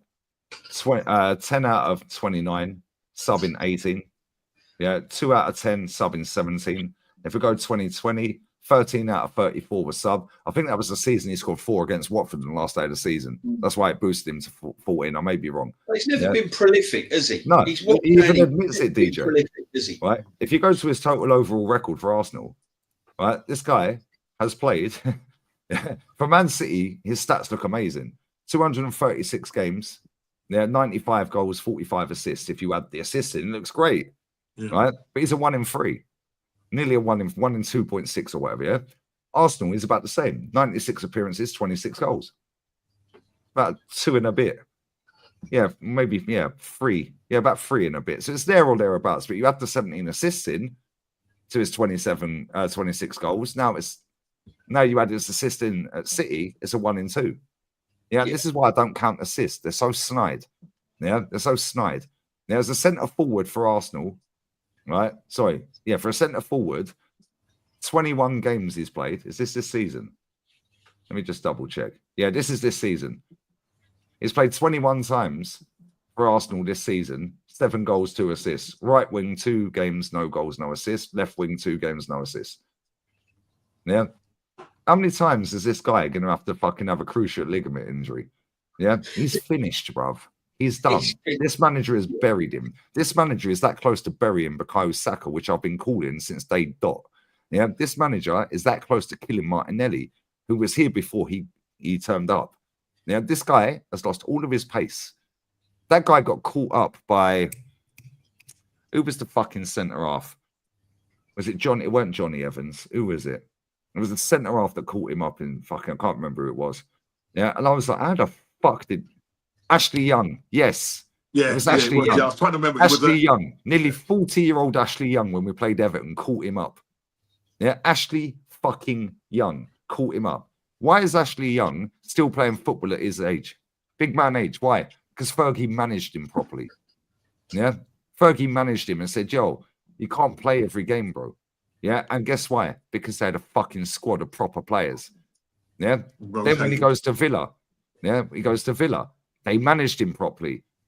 Yeah, why is this guy, why is James Milner, I know he's not playing so much now, yeah, but why are these guys got longevity? Why? Because they've been managed by proper fucking managers. Jurgen Klopp, yeah, fucking Fergie. This manager is killing our talent like that. Ben White, yeah, will do another knee injury and will require knee surgery once again in the next 18 months. Yeah. I guarantee it. Yeah, it's like Timber, but it's like Timber. He's had an he's had an ACL. He's played far too many games this season after an ACL. Yep. And he started again tonight. Let me bring Kyle in. Kyle, are you still there? I thought you froze. Go on, Kyle. What are you saying to all this? Yeah, no, Lee, just listen to yourself. Great conversation as always. And I'm delighted that DJ there agreed with me. I just feel, Lee, that apart from 4 or 5 players on the first team, the rest of them are only squad players. So for me, we've spent 800 million, but we're still missing. We need a right winger, a left winger. We need 2 forwards, and I mean 2 forwards. We need midfield players. We need backline players. Get the toes up. No, actually, mate, that sounds a bit zesty. Sorry. You know what I mean? Like, we're 800 million in, and I just believe that we need to ship off a lot of these players and buy in new players. So it's like what DJ said. We started with this phase 1 5 years ago, and we're no better off 5 years later. And Man City, we were supposed to compete with Man City. We were second to Man City for the last 2 years. Now Man City falls off a cliff. Now automatically you think, okay, no Arteta, this season now we're going to push on and win the league title. And we're 13 points behind Liverpool in February. Oh, yeah. And I looked at the squad of players in the summertime when the final day of the window was shut.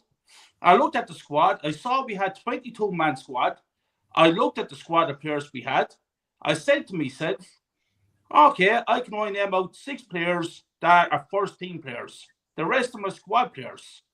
And I said, do you know what? The season is written off by Halloween. And that's why Lee and Matt, I came out and I told it to you before Halloween, we're winning nothing this season. Who's talking now? I'm being told to shut up. I came off Facebook and Instagram and stuff like that because of the abuse I was getting over here in Ireland. Will you shut the fuck up, Kyle? You're negative. You're always giving out about Arsenal. Support someone else. Negative, negative, negative. I've been shouting about this club 7 years before Arsene Wenger actually went. I could see the club was falling down. And I started on a YouTube video channel all those years ago, sitting in a taxi. I was a taxi driver at the time. And I'd be sitting in the car talking about Wenger going mad 7 years before he fucking left. And here we are, I'm saying the same fucking things. Yeah. No years later under this Arteta manager. No different. We're just a night out in midweek. That's all we are, mate. That's all we are. We're on a roundabout, brother, and we're on this roundabout now for years and years and years. It's not today, it's not yesterday. This is years. And I swear to God, we'll be saying the same stuff in 5 years from now again. This Arteta clown is taking Arsenal Football Club backwards. And when we don't get some money, it's going to take that manager years and years to get to a certain And he won't get standard. back, Kyle. He won't get Did back. it He last probably night. won't Damn get it. it back. I said The it damn- And last the night. fans won't back him. The fans won't back him. Forget Lee, the owners. The fans won't club- back him. But The Lee, damn- the standards of this club is on the floor, and it's sad because our once great club, it's going to be a memory. That's the way it's fucking going. It's going to be a memory. Yeah. Because we're going nowhere fast. And you go up the steps and you see all this plastic badge and the cannon facing the wrong way and this London Forever song and Arteta knows what we want and AFTV and all those actors and clowns on that channel.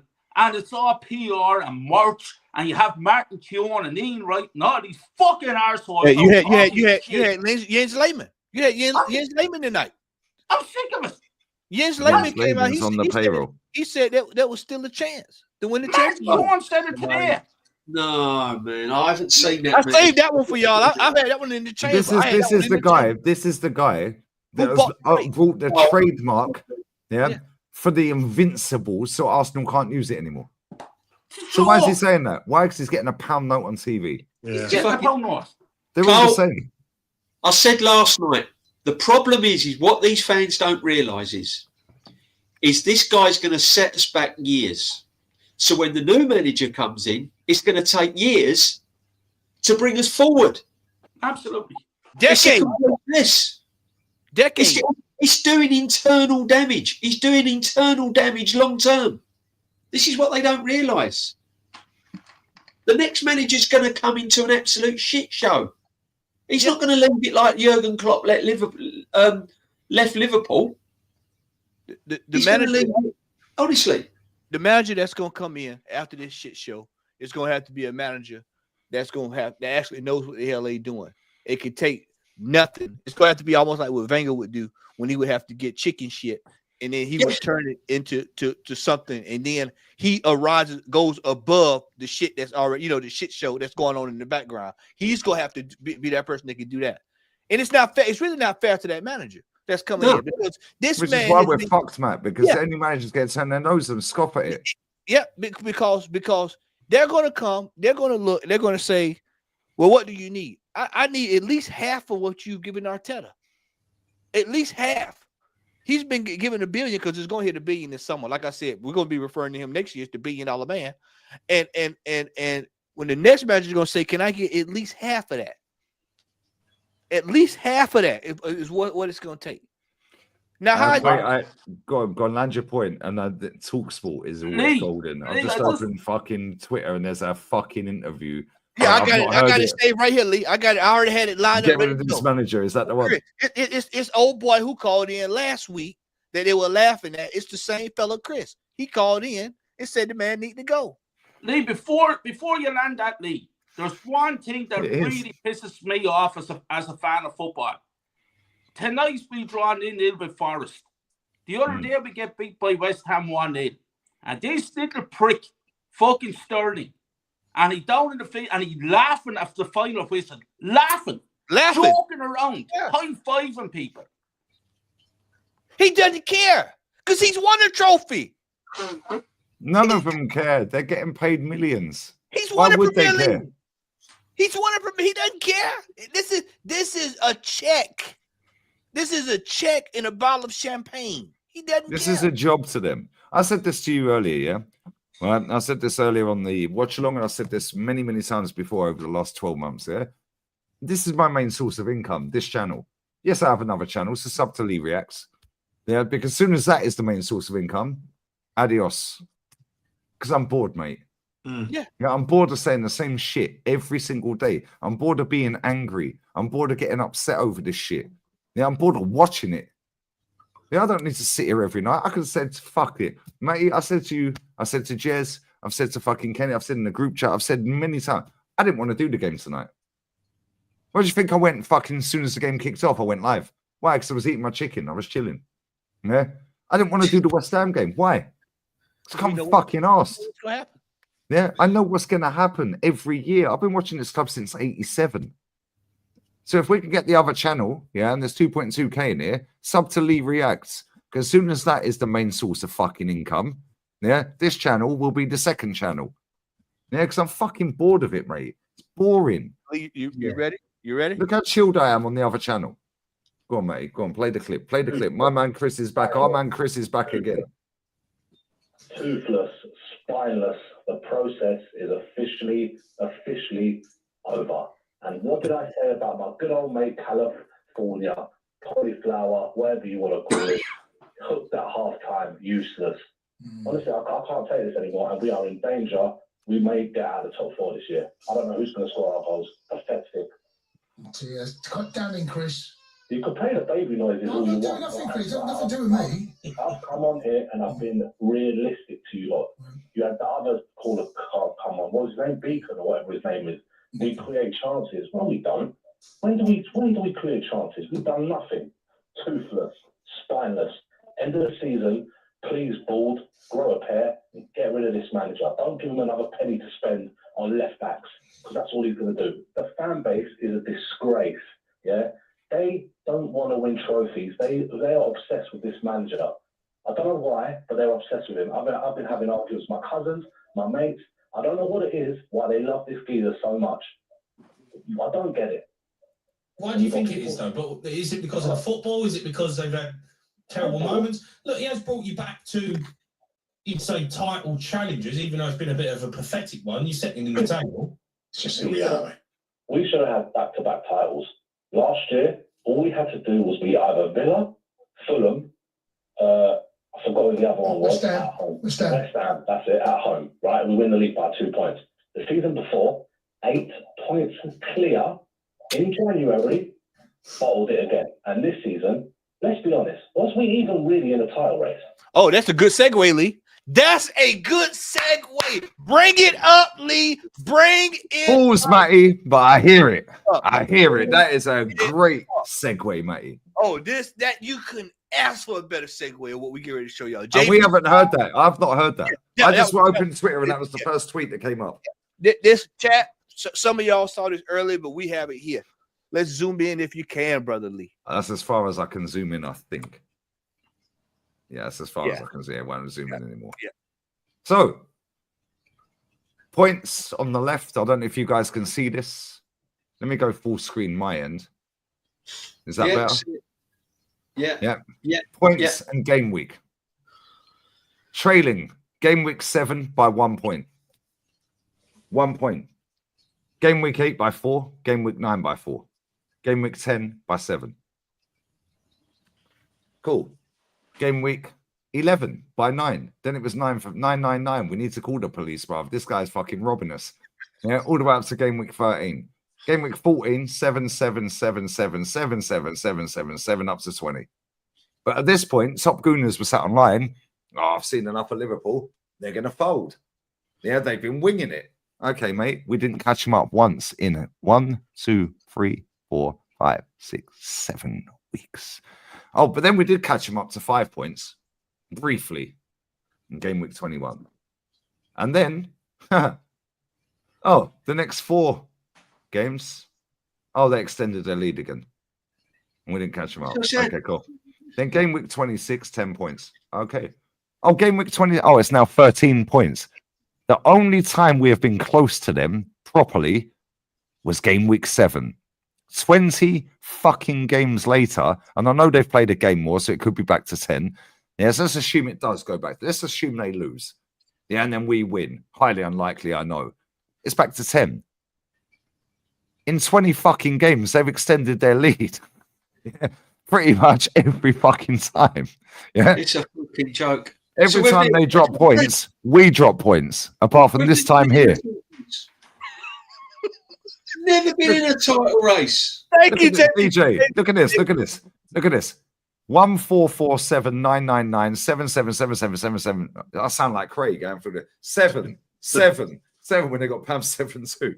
Then it went to 5. The only time we have caught these motherfuckers up, was game week 20 fucking 1. Because let's be real. Well, actually, game week 14, right? So we've only caught them up twice. Who was in the squad in game week 14, Lee? In fact, fuck that, mate. Let's go and have a look who was in the squad. Yeah, we'll go game week 14. In fact, please. Yeah, who did we play game week 14? Yeah, let's have a look. But Premier League Lee, table. while you're doing that, Lee, and I don't know if Carl and Normski agrees and Matty agrees with me, but we've been playing crap football all season. Oh, that's why we did. 100%. That's why. This is why we've never been in a title race, because the style of football this guy's been playing all season has been crap. DJ, you're going to games all the time. So I'm gonna say this to you. In my 38 years of supporting this club, to me, this season is the worst brand of football I have ever seen as an Arsenal fan. Yeah, it's embarrassing how bad it is. I said this the other day with Matty and everything, Carl. Honestly, I said this the other day. This season has done me more than any other season in memory that I can think of. My hopes for this season and the way it's panned out has really, really done me more than any other season of watching Arsenal Football Club. It's been dreadful. This is game week 14. Game week 14. Oh, this quality, is game week 14. I'm not even taking the piss, yeah? I'll go click back. Yeah, I'll go all the way up. Whoops. What's my fucking mouse doing? Fucking mouse is having a stinker, bruv. Game week 14. 14 games gone. You can see we're 7 behind, yeah? 7 behind. We played Man United. We won 2-0. We won 2-0. Okay, so we had Raya, Timber, who scored. Saliba, who scored. Kivior. Okay, fair enough. No Gabby. Yeah, was he on the bench? No. He wasn't on the bench. No, that's Jesus. That's Jesus. Yeah, he wasn't on the bench. Zinchenko. But yeah, Kieran Tierney there. Oh man, Heaven's there. Well, he ain't anymore, is it, Man United? Yeah, okay, cool. But anyway, yeah. Thomas Partey, Martin Odegaard, and Declan Rice. The best three in midfield we can pick, right? According to our fans. Starboy, 29, and Martinelli.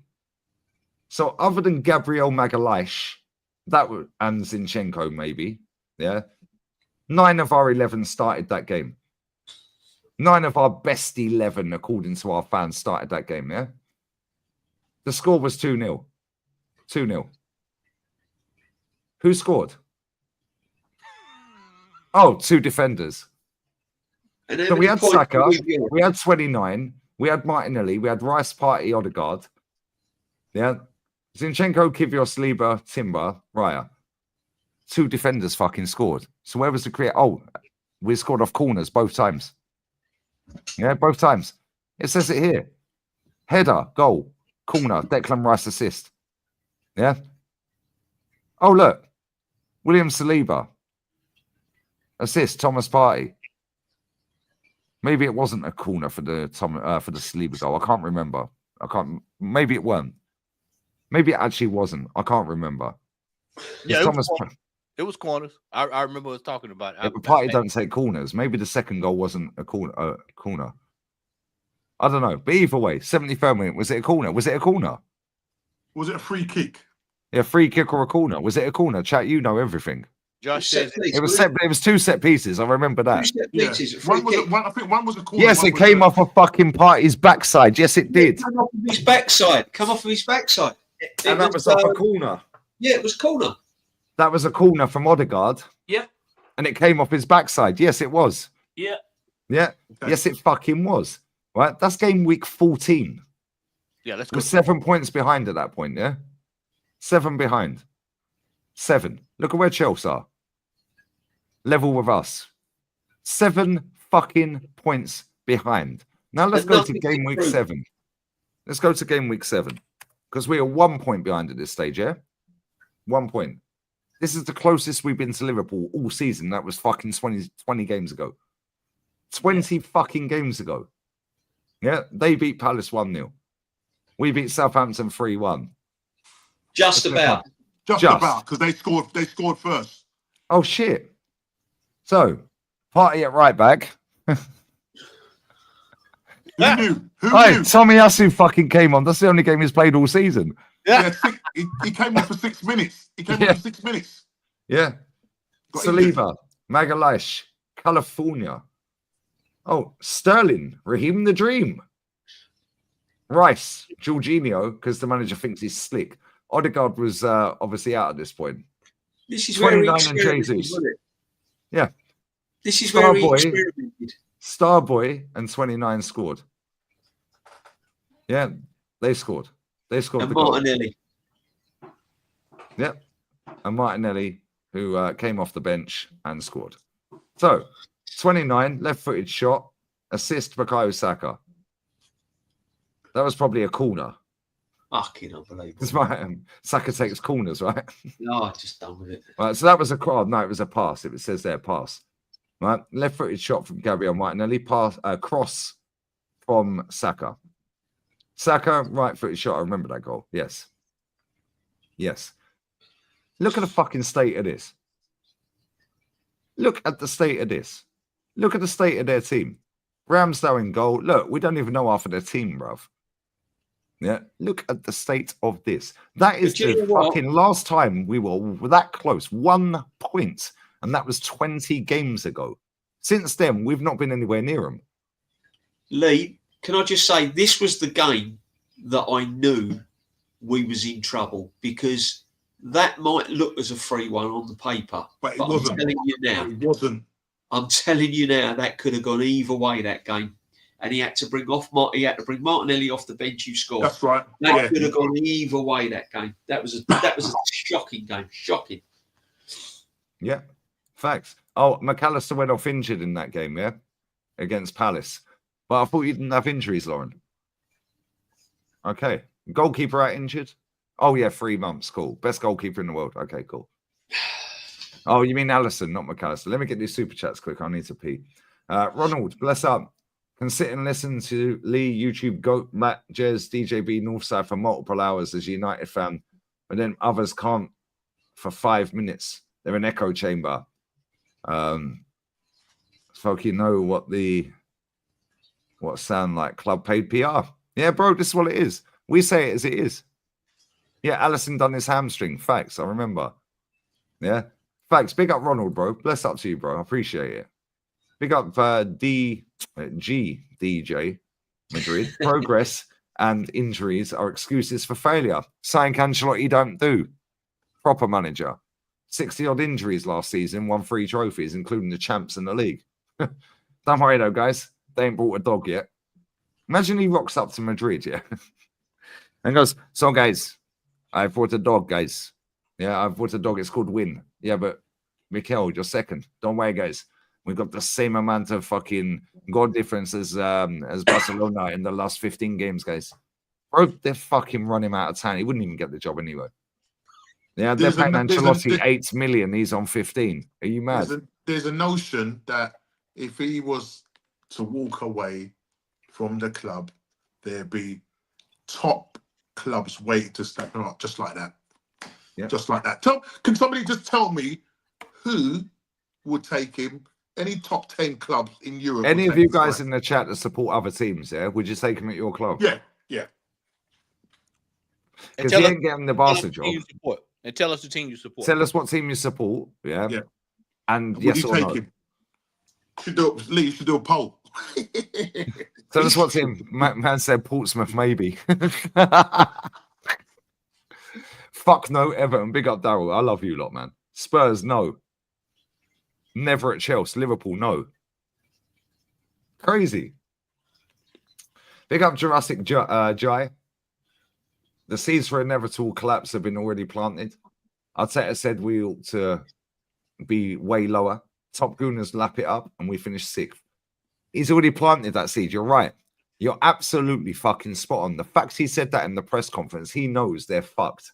Yeah. He's going, well, we should be mid-table. He's already teeing up the collapse. Yeah. Yeah. Yeah, so now he can get himself out of the collapse. No. What you do is when it happens, you say, if you say that we should be lower, then what does that say about the product that you bought? What does that say about the product you bought? I said no. Charlton said no. Fuck it. Maybe San Marino. Peterborough, I'll give him 5 games, to be honest.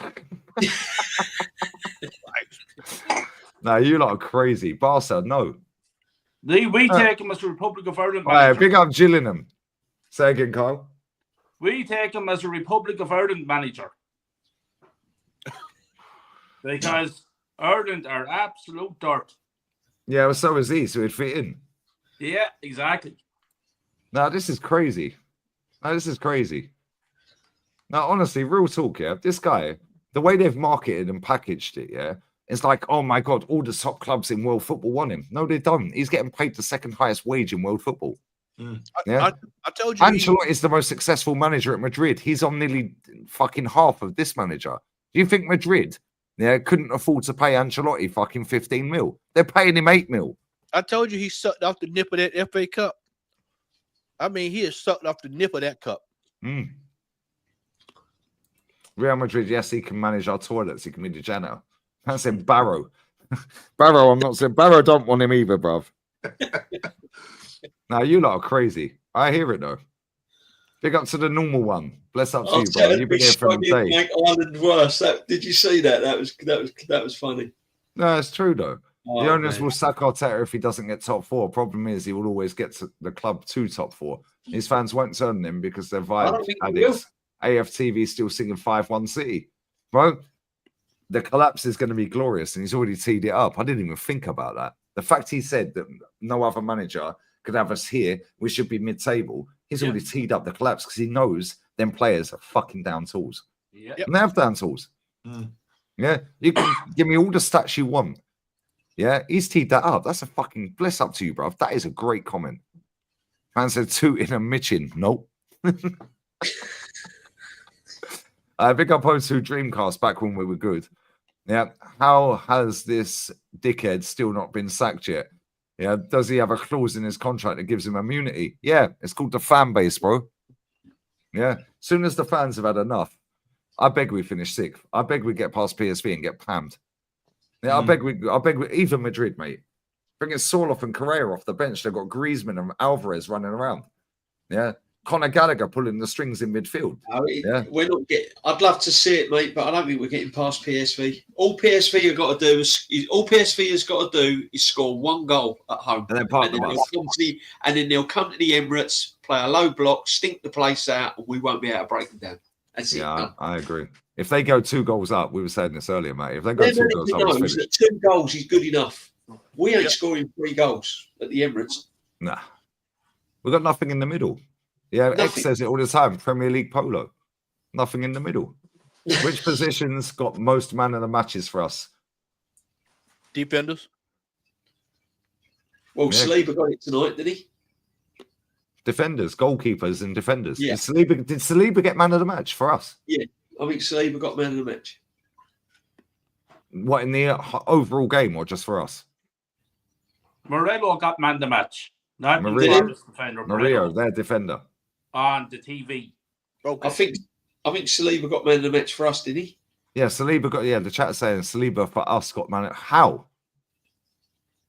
How did he get what? Because of one tackle. Lee, they've been doing it. After he fucked it up in the first place and spooned it up in the air, and then he saved his ass. Lee, they've been doing it all year. Defenders been getting man of the match. Defender and goalkeeper was getting man of the match at the start of the season. Tierney done all right when he come on. He put a few good crosses in, and but we know this, DJ. Yeah, Tierney's a baller. Yeah, and this is why I hope this guy gets sacked before the end of the season. Yeah, he's going for nothing. He's going for free. Crazy. Big up to Amin, bro. Bless up for the super chat, my guy, or the super sticker. Bless up MCFC Joe as well. Love, bro. Love the stuff, Lee. Big up the panel. Arteta is a joke of a man. You wouldn't want him at Man City then, though. There's no way I'd have him after Pep. Can't stand him. Full of excuses. Sooner you get rid, the better. Big up. Big up to you, bruv. Big up to you. At least your club act like a proper club. Yeah, look at your January window, bro. You fucked your summer window up. Yeah, and then went, okay, cool. First chance we can rectify it, bang, 200 mil. Yeah, summer, tears are going to be glorious because they're getting off of their charges and they're going to do 350. Now, and they can get rid of about 2 mil off their wage bill like that. Gundo, yeah, fucking Bernardo, De Bruyne, Kyle Walker's going to be on. Grealish. Yeah, they will sell out the goalkeeper Edison. Yeah, Johnny Stones maybe. Yeah, they can get 2.5 mil off their wage bill every week like that. Yeah, proper football club. Proper football club. Yeah, they're fucking run properly. I'd love to have that Sheikh at our club. I'd love to have Roman at our club. But this is another thing, right? We're going to let Tierney go for free, but we've kept Tommy Yasu, who hasn't kicked a ball all season, and has had knee surgery. But we've got to feel sorry for him, DJ. £100 a week. But they don't feel sorry for Tierney, did they? Man said, Aubameyang's the reason Arteta's still there. Imagine if he didn't win that FA Cup. Oh, I wish he hadn't done it. You know, that's what I'm saying. Like sometimes, like fucking winning is to the detriment, isn't it? Yeah, long-term damage. Yeah, short-term gain for long-term pain. Yeah, short-term fix for long-term damage, mate. That's what it is. It's crazy. Listen, I'm going to go bathroom real quick. Any of you need to go at any point, let me know, yeah? Right, but I'm going to do about another hour. And at least half an hour, 40 minutes at least. But if any of you need to go at any point, just put it in the private and we'll shout this thing out. Bless up to everyone locked in. 2.1K. The likes are disgusting. Yeah, 651 is a shambles. It's like our team. Yeah, but I'm going to go bathroom. I'll let you guys ramble on. Lee, but can you put that back up there, that chart? Yeah. Well, of the games? Yeah. Where is it? Yeah. What, that? Bank. Money in the bank. Oh, shit. Let me go full screen there. Go a bit bigger. Is that better? That's it. That's it, brother. There you go. I'll be back in 1 minute, yeah? This has been the most phantom title race I've ever seen in my entire life. You hear me, gentlemen? Yeah. Absolute phantom. This is a mirage. This was a mirage. And when we told people, hey, man, we've been behind Liverpool like this since November. People thought I was taking the piss. Look right there. Never, not once. This is why they've been going on about their business. They're looking back like, well, 6, 7. I mean, they've been behind us quite a while at 7. We made up no ground. Yep. We made up literally no ground in the last 1, 2, 3, 4, 5, 6, 7, 8, 9, last 10, 12 games. We hadn't made up any ground. Like no major ground whatsoever. And remember, can y'all remember when I asked earlier this year, I said, when has Arteta walked the team down? Does anybody remember me asking that? Yeah. I said, when has this man walked the team down? He's never done it. No. You know what happens when he does it? When he tries to walk a team down, you go from 4th to 5th. From 4th to 5th. Yeah. As the brother stated, and as we said, as of right now, as of today, my feeling right now is we're going to be scuffling to stay in the top 6. Yeah. Based off of what I've seen in the last 2 or 3 games. Yeah. In our situation, attacking wise. Yeah. City only is 7 points behind us now. City, do you know what? Another thing as well. City could end up winning the FA Cup and finishing above us. Yeah. Yeah. Chelsea are going to win the Conference League. Man United could win the Europa Cup. Normski, we lost you. Say it again, Normski, we lost you. Sorry, I was saying, in terms of the Premier League, in terms of strike force, we've probably got the 4th or 3rd worst strike force in the Premier League. I said it earlier. In the world. We've got teams like, you ain't even got to look abroad. We've got teams like Crystal Palace, Brentford, Brighton. Yeah. All these teams are more exciting and they've got a better strike force than us going forward. Hey, what did we watch last night? They've got a better team. They got a better strike. They got better strike force than us. Brentford, Palace, Brighton. What did we watch last night? Leeds. And then what we watched last night, JB? We watched Leeds going forward. Leeds in the Championship have got more potent strike force than Arsenal Football Club. And this is 5 years in with £700 million spent on it. Yeah. We could get Danny Welbeck back. Is there any chance of getting Danny Welbeck back? Nah. No. Nope. He don't want to come. And this is why I said. Because then the likes of these players will see this manager and go, I've seen what he's been doing to Martinelli. I've seen what he's done to Trossard. I've seen what he's done to this player. I'm not going to have that treatment sent to me. I'll only be worth a fiver if I want to be. My agent to go, sorry, you're not going there. I won't make any money out of you. Honestly, these fans that think we're coming on here and making all this up.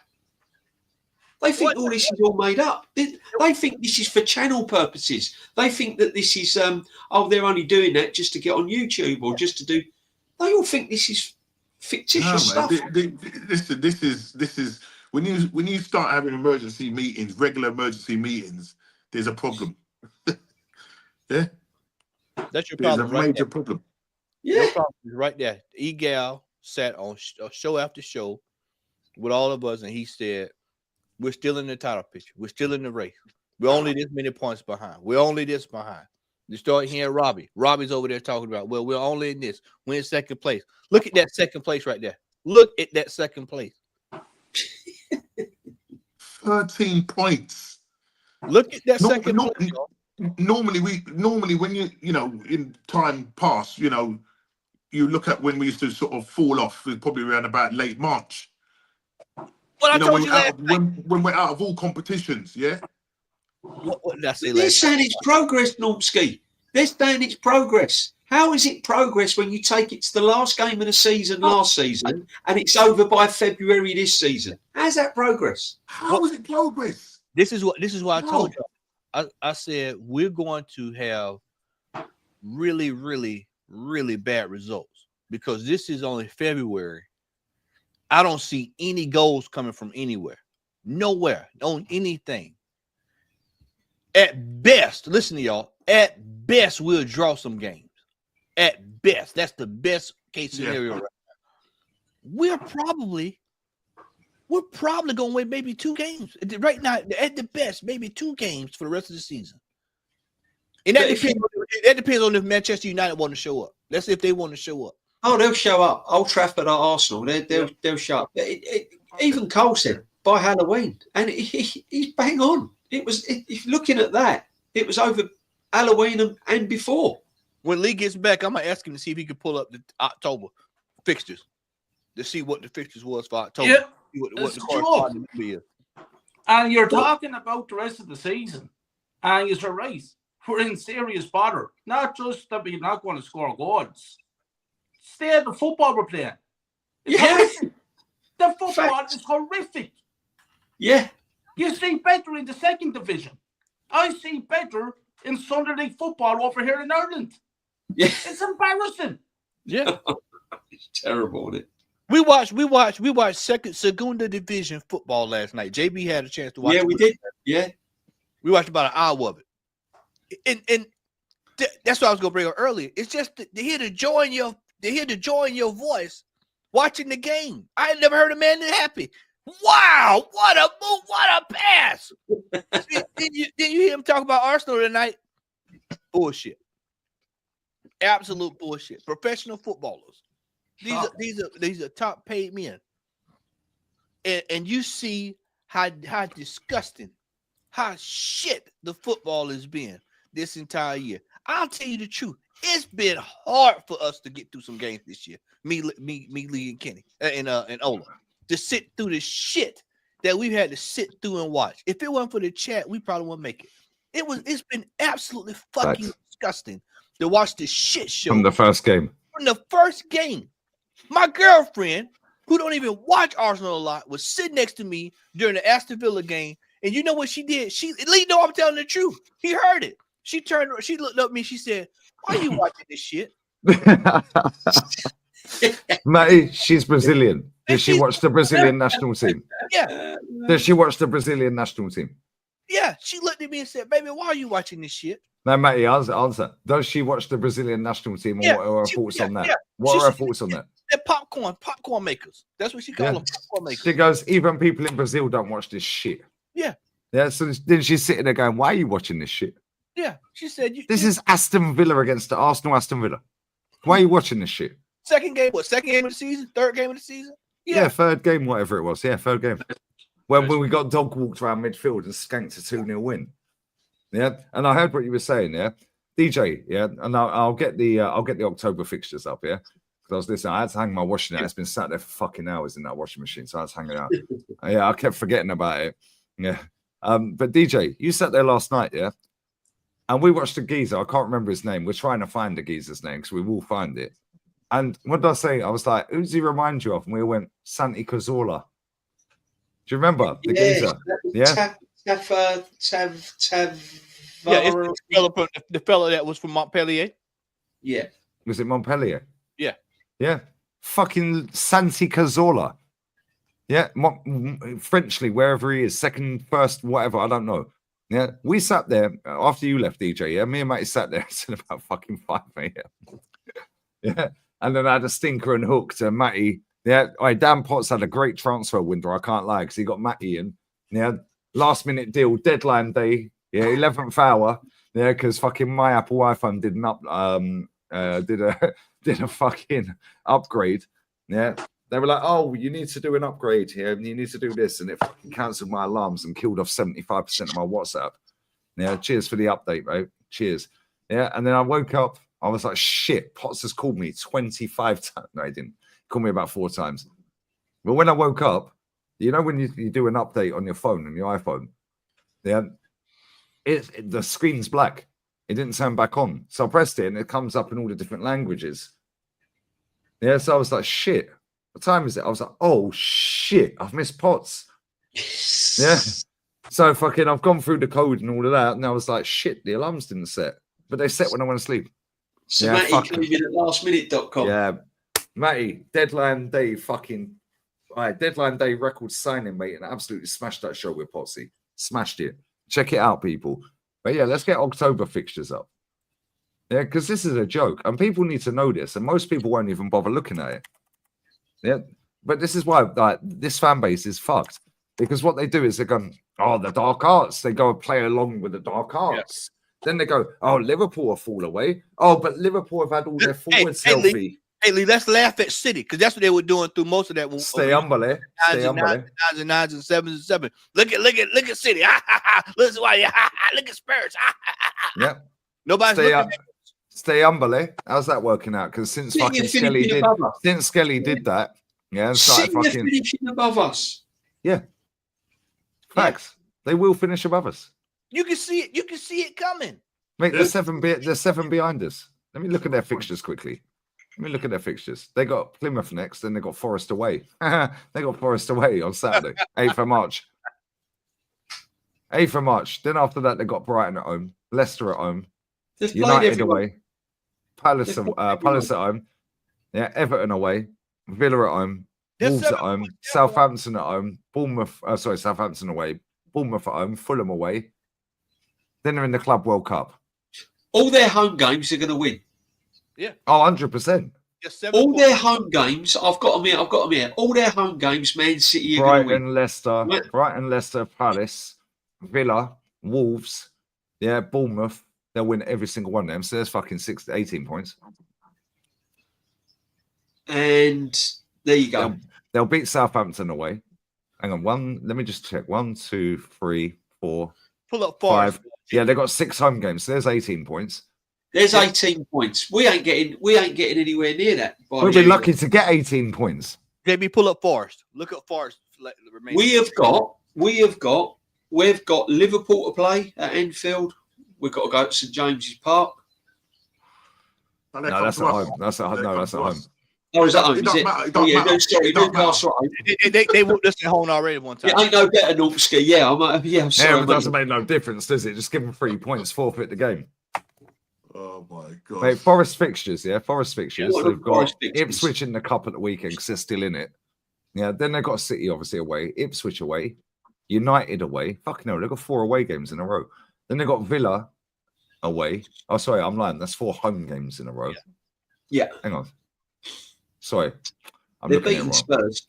They got Forest at home against Ipswich, Forest at home against City. Then they're Ipswich away. Yeah, then they're Man United at home. Then it's Aston Villa away. Then Everton at home. Tottenham away. Brentford at home. Palace away. Mate, they're going to finish above us. Then Leicester, West Ham and Chelsea. Bro, they'll finish above us. Leicester, yeah, will bend over for them. Right, let's be real. Yeah, they got Chelsea last game of the season. They'll beat them. Mate, they're going to finish above us. They won't beat City. They'll beat Ipswich. Yeah, they'll probably do Man United. It's at their ground. Yeah. They'll probably get a draw. Villa away, that's a Midlands derby, maybe a draw. They'll get a draw at Spurs. Yeah. Everton at home, they'll probably get sank out of that, maybe a draw. Yeah, Brentford at home, maybe a draw. Palace away, they'll win that. Chelsea. Leicester at home, they'll do that, another Midlands derby, they'll probably win that. West Ham away, well, West Ham fucking on the beach by that point. Yeah, and then Chelsea will probably be looking forward to a Conference League West final. Ham are on the beach now, mate. They've had their cup final. They beat us. That's all they're interested in. Forest and Man City will finish above Arsenal. Let me have a look at Newcastle's fixtures. Yeah, because let's be real with it, they're fucking not far behind either, are they?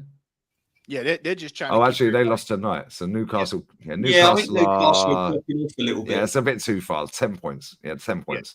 They're basically trying to get Chelsea are only 8 points. Yeah, that's why I asked about Chelsea. What's Chelsea's fixtures? Because that's another team. Let's have a look at Chelsea. Can Right, so Chelsea have got right Copenhagen in the cup. Then they got Leicester at home. Yeah, then Copenhagen again. Then Arsenal away. Then Tottenham at home. Brentford away. Ipswich at home. Fulham away. They got some tough games. Everton at home. Liverpool at home, Newcastle away, United, they've got some tough games. Man United, then Forest away. Then they're in the Club World Cup. Oh, because they're actually a good team. Yeah, they qualified for the Club World Cup, guys. Yeah, unlike us. And I've said this: there is no game.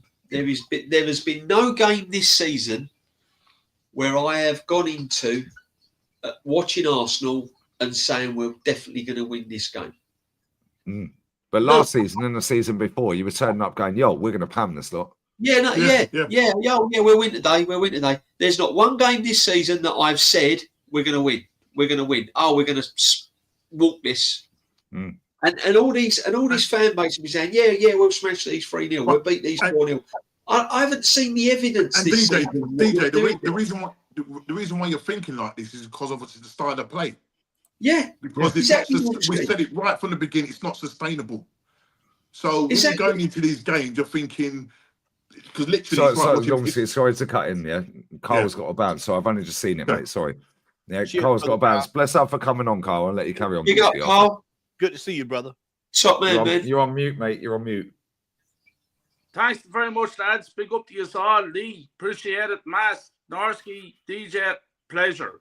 Just to say this before I jump off, the football we're playing is dreadful. Players are not good enough. The squad is is a shambles. 700-800 million spent on dirt. Manager not good enough. Board not good enough. Owners not good enough. Club's in a fucking mess. Absolutely. 100%. Yeah. It's going to be like this for a long time. And I'm sick to death of, just sick to death of it all, lads. So listen, big up to you all. I appreciate every one of you. Lee, big up to you, brother. Always appreciate your time, man. Bless up, bro. Don't look at that screen because you're going to have nightmares if you see that right there. I'm going to bed. I don't want to watch any screen. I'm going you're lucky you got a screen after you smashed the TV up, bro. Yeah. Lee, 750 euros, brother, to buy a new TV. Oh my God. And the woman didn't speak a word to me for 2 weeks. And my daughter cracked and wouldn't speak to me for 2 days. So she had to come to pick the TV with me. So Jesus fucking Christ. What game was that? What game was that, Mass? Newcastle. Man United. Was it Man United or Newcastle? Newcastle. Yeah. Carabao. I won't be doing it anymore. I tell you that. I'll be over the house altogether. Fucking terrible. Gents, because we're all legends. Taught you off some. I appreciate you, man. Have a good night. There you go. Sorry, bless up, bro. Go on, then carry on. He's just thrown me with the TV. Bro, he literally smashed his telly up. He's not even taking the piss. It's been through 2 or 3 TVs since I've fucking known him. Yeah, I think just going back, I was saying the reason why, you're going to these games because of the way we are playing. And it's the style of play is not sustainable. And the thing about it is that he struggles with low blocks. So teams that come with low blocks or mid blocks, we can't break them out. It is an absolute struggle for this guy. Do you know what I mean? And a lot of those games, they end up in. Obviously, we've had 9 draws this season. 9 draws. What, and 2? Is it 2 losses or 3 losses? 3. Now 3 losses now. Do you know what I mean? But this is what we're faced with, people. You know, this is what we're faced with. I mean, I'm just reading through some of his post-match comments there. There's quite some interesting statements, and he's He was saying about fine margins again, did he? Lacking quality. yeah, he's talking about us. Just listen, he said about, they asked him about the goal scoring situation. He goes on how we can solve the goal scoring situation. He goes, we have another day or two now to think before the PSV game. All the options that we have, especially against a team that is in a low block. Even if they arrive, if they will open up, pause, if the opponent will much better than us, then I will probably be in a different state. I know what's lacking is that piece up there.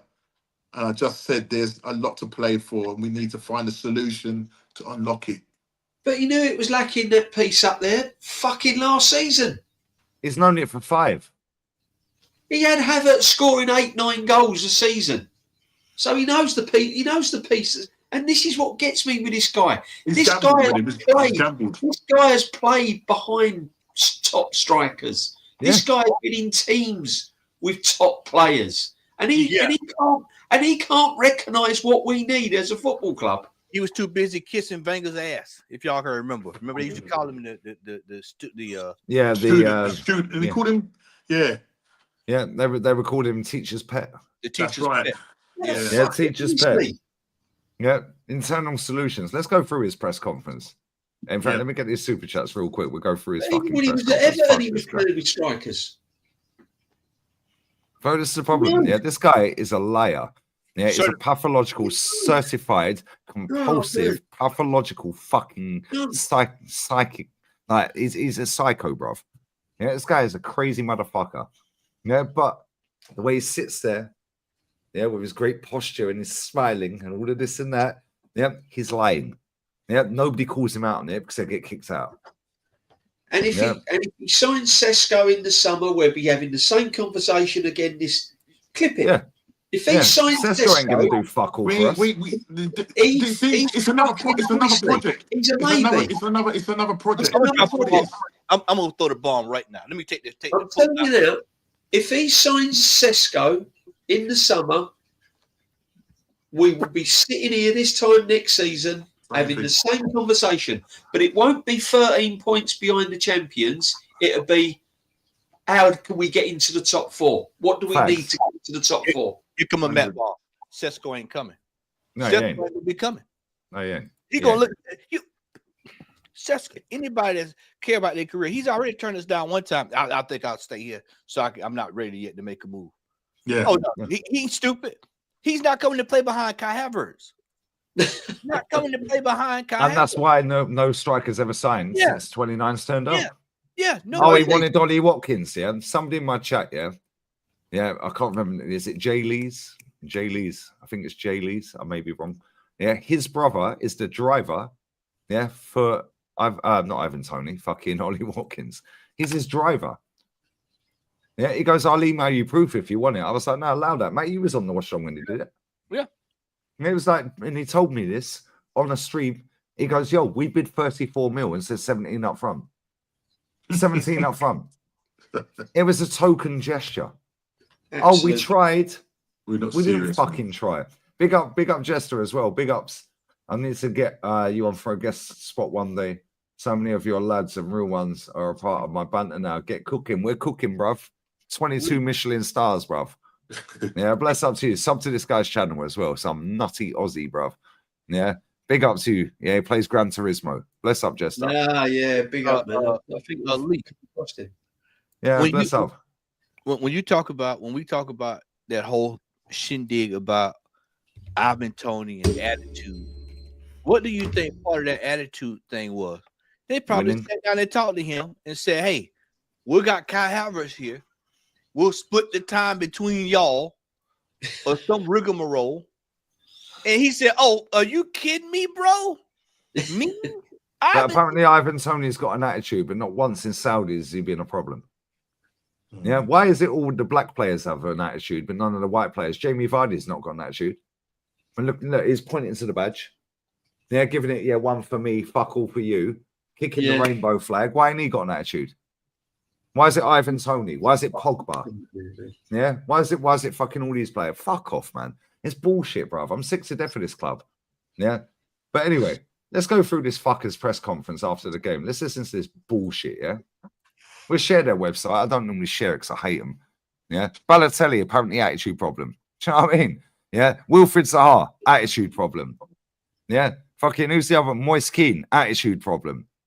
Funny that, isn't it? But Jamie Vardy ain't, Zaha. But Jamie Vardy ain't got an attitude. Okay, cool. All right, mate.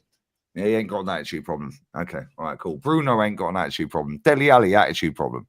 Yeah, you know what I mean? Thoughts on the game. Very disappointing not to win it. Today, the standards were very different to the previous game. Well, it was the same fucking result pretty much. Yeah, we didn't win. The energy and willingness to make things happen. See? Make things happen. Typo. Every time. You mean happened? Every press conference, there's a typo. It's copy and paste from AI. Yeah, facts. We certainly tried to make different ways. We dominated the game, apart from one spell in the second half, after one or two direct free kicks, where they had something in the box, and one or two giveaways that allowed them to run. So we didn't dominate the game then. Yeah, apart from that, nothing. With the amount of situations we generated, with the moments we opened them up, when was that? We lacked the final pass, the quality on that delivery, and certainly more shots on target to actually win and be more efficient. We had one shot on target. If you had not watched the game and you had read this transcript or listened to it, you'd think, fucking hell, Arsenal bombarded them. Fuck me, they were unlucky not to get a goal. We've absolutely killed them, yeah. Yeah. Fucking hell. Like, this is insane. How didn't Arsenal score? Then you go, oh, actually watch the game. Oh, they were shit. Yeah, Aubameyang, attitude problem. He's going on about lacking the final pass. The whole reason why there's no final pass is because there's no one up front to fucking pass the ball to. Fact. How many times, DJ, did we sit backstage last night? Yeah, how many times last night did we sit backstage, with Matty before you left? Yeah, and I said to you guys, what do you notice? And you went, first time cross, one touch cross. Yeah, touch cross. Declan Rice had 4 or 5 opportunities to do that when Ethan passed him the ball or Odegaard passed him the ball. And me and Matty sat there, didn't we? We was like, mate, we spoke about this last night. That's a whip ball into the box. Instead, touch, pass backwards, pass sideways, skip around. Odegaard spinning around like Kylie Minogue, like a fidget spinner, pass sideways. Fuck off. Yeah, we have got nothing through the middle. When was the last time Odegaard put a clean through ball to somebody? Yeah, that resulted in a shot. I can't remember, bro. Look what Mourinho was doing tonight. What was he? That's gone wrong. Yo, chat. You zesty fuckers that have these sofa score apps, yeah? Right? You tacticos, yeah? Tell me how many touches Mikel Merino had against West Ham and how many touches he had tonight, please. Fuck's sake, man. It's jarring. Let's carry on. On the challenge to find the system to score goals, we tried and adapting the quality that we have. How we can help the team to create different things. See, that makes no sense at all. Yeah, he bamboozles you. Yeah. We tried and adapting the quality. No, you mean we tried to adapt the quality. What does it mean? What does it mean? Seriously, what does it mean? We tried and adapting the quality. We tried and we are adapting the quality. Yeah. What he's trying to say is we've got no quality, so we can't really adapt to anything because there's fuck all there. That's what he's trying to say. But I'm getting paid 15 million a year, so I'll try and zest it up.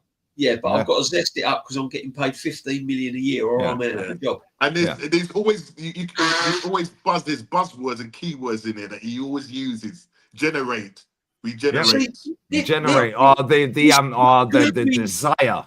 This can all be crunched. This can all be crunched into one sentence. Yeah. I dropped a bollock in the summer. I fucked it up. We have fuck all going forward. And we And I ain't take gonna, full responsibility. Sorry, Yeah. guys.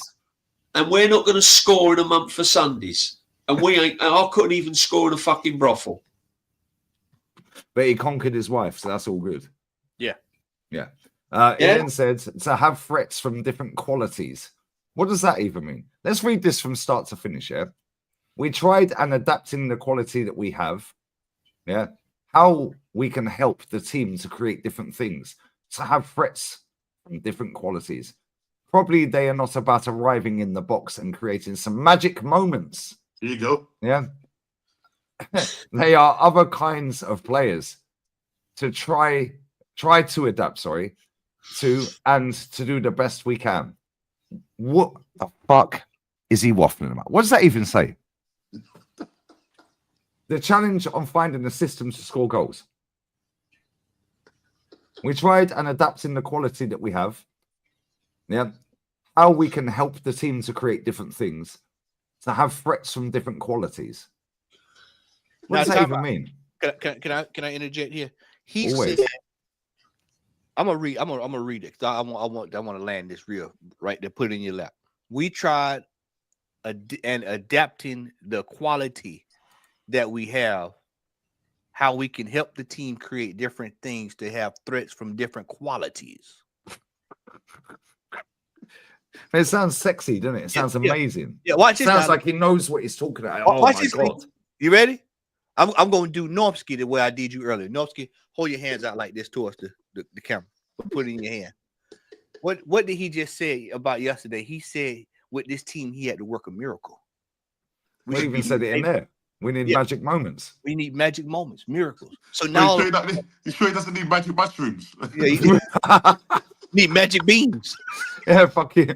Yeah, Jack and the beanstalk. Jack and the beanstalk. Jack and the beanstalk. He needs a little bit of everything. Yeah, this brother's a wordsmith.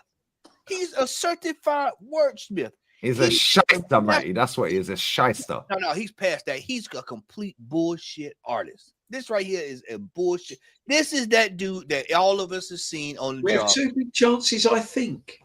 JB, this is that dude we've all seen on the job during the interview. Hey man, can you tell us about 5 things that you've done that's helped the company? And he just start telling lies. Oh yeah, just one time I did this, I did that. This is Arteta, right? This is how he got the job. This when you read these press conferences and these talk, right? This is how he bullshit his way into the job. Right there.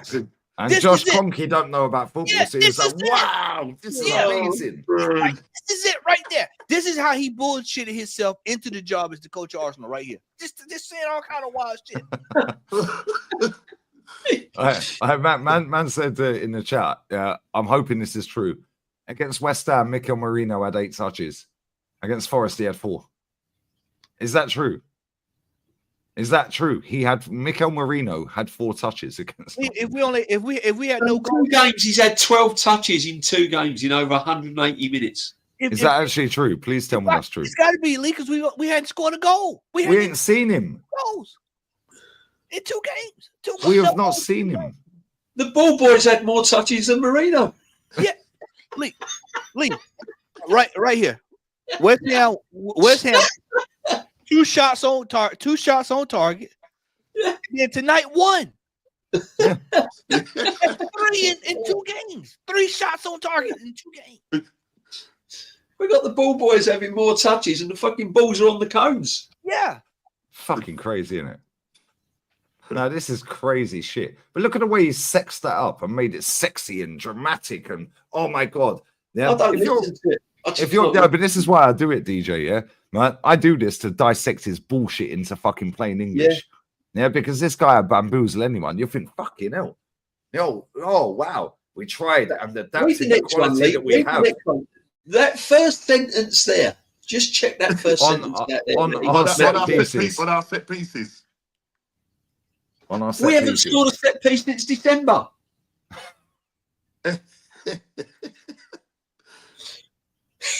Look at this. Look at this section. We have 2 big chances. I think.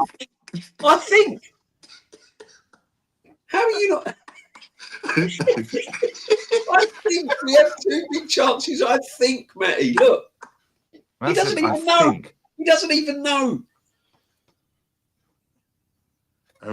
From there, we generated. Generated. See, that's a buzzword. At least much more, but it's true that it has to go in the net, and it's been so helpful. What does that even mean? You know what he's talking about there, isn't it? Yeah, it's been helpful in the past. I got it. Yeah. So we have two big chances, I think, from there, and we generated at least much more. But it's true that it has to go in the net, and it's been so helpful. Yeah, especially when we lost so much threat in attacking options. So he's crying about injuries. Yeah. Set pieces have been a key element of that, and especially against teams that defend inside with such a low block. We couldn't open it up, even with that, and very disappointed. So basically, you can't break a low block down, and set pieces failed. Yeah. That's what he said. And the set pieces have gone waff. The set pieces are gone now, so we can't rely on the set pieces. Yeah, so now he's fucked. Get dry. He might as well play David Raya up. He might as well put Neto in goal. He's nearly fucking DJ. He's nearly up front anyway. I was calling for Calafiore tonight. I said, "Hey, let's get Calafiore up there, striker. Let's see what he can do." The way you fucking dropped Aina, bro, fucking spun it. Shall I tell you what this is like? You know when you used to play football at school and someone had a ball in the class and you'd all rally round him because he's got the ball, and you all go out in the playground and you all go and they go, right, where do you want to play? Oh, I'll play up front. I'll play in the back. I'll play centre. I'll play defender. I'll play midfield player. And where do you want to play? I don't really know where. I'll tell you what. Well, you're in goal then. You go in goal, right? Right. No, this is Arsenal. I want to play. I see it every day. This is year 6 football, mate. This is year 6 football. Yeah. 800 million, JB. 800 million. He's getting paid 15 million to pick a year 6 football team. Yeah. That comment there. Big up, Josh. In other words, we've been scamming our way and can't do it anymore. And you know what? And you know what I gotta say to that? This is what it is. It's playground football. Football. Yeah, bring it back. They had to hit it one. Yeah, that's it. That's where we at now. That's where we at. Roberto Di Matteo, mate. He found inside 26 games. That fucker won a Champions League and FA Cup. This is a shit show, ladies and gentlemen. This is a shit show we are watching. It's school football, I'm telling you. It's the Truman show. Yeah, the mask has slipped, mate, the last couple of weeks. That's right. Do you know what it is? The bell goes, they all have to come in off the playground and they all start arguing, and he comes up, right, no arguing now. Come on in, you come. This is what it's like. It's a fucking mess. It is a mess. It is. Yeah, the goat meme is hilarious. Yeah, big up everyone locked in. Still 2K in the building. Smash the likes. Make sure you sub to all the lads as well. So anyway, we know that we've scammed.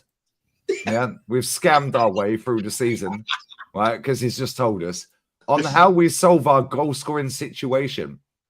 We have another day or two to think before the PSV game. What's he got to think about? Ain't shit to think about. That's what we're going to get. Hang on a minute, Lee. We have another day or two to think about the situation. He's had a fucking year to think about it. That's because he's knocked us out of the fucking cup in the first place. He's had since June 2024 to think about it. Hey, they had a whole week in Dubai to think about it. He's fucking had since June. He's had since 2019. Yeah. Listen, he says, we have another day or two to think about how many more touches Marino can have to take his tally from 12 to 15. Hey, JB, this brother said a few more touches, bro. We're going to get... Hey, hold on, JB. JB, I'm going to read it again for y'all. Forrest, 1 shot on target. What's this one? Leicester City 5. Tell me West Ham, mate. West Ham 2. Yeah.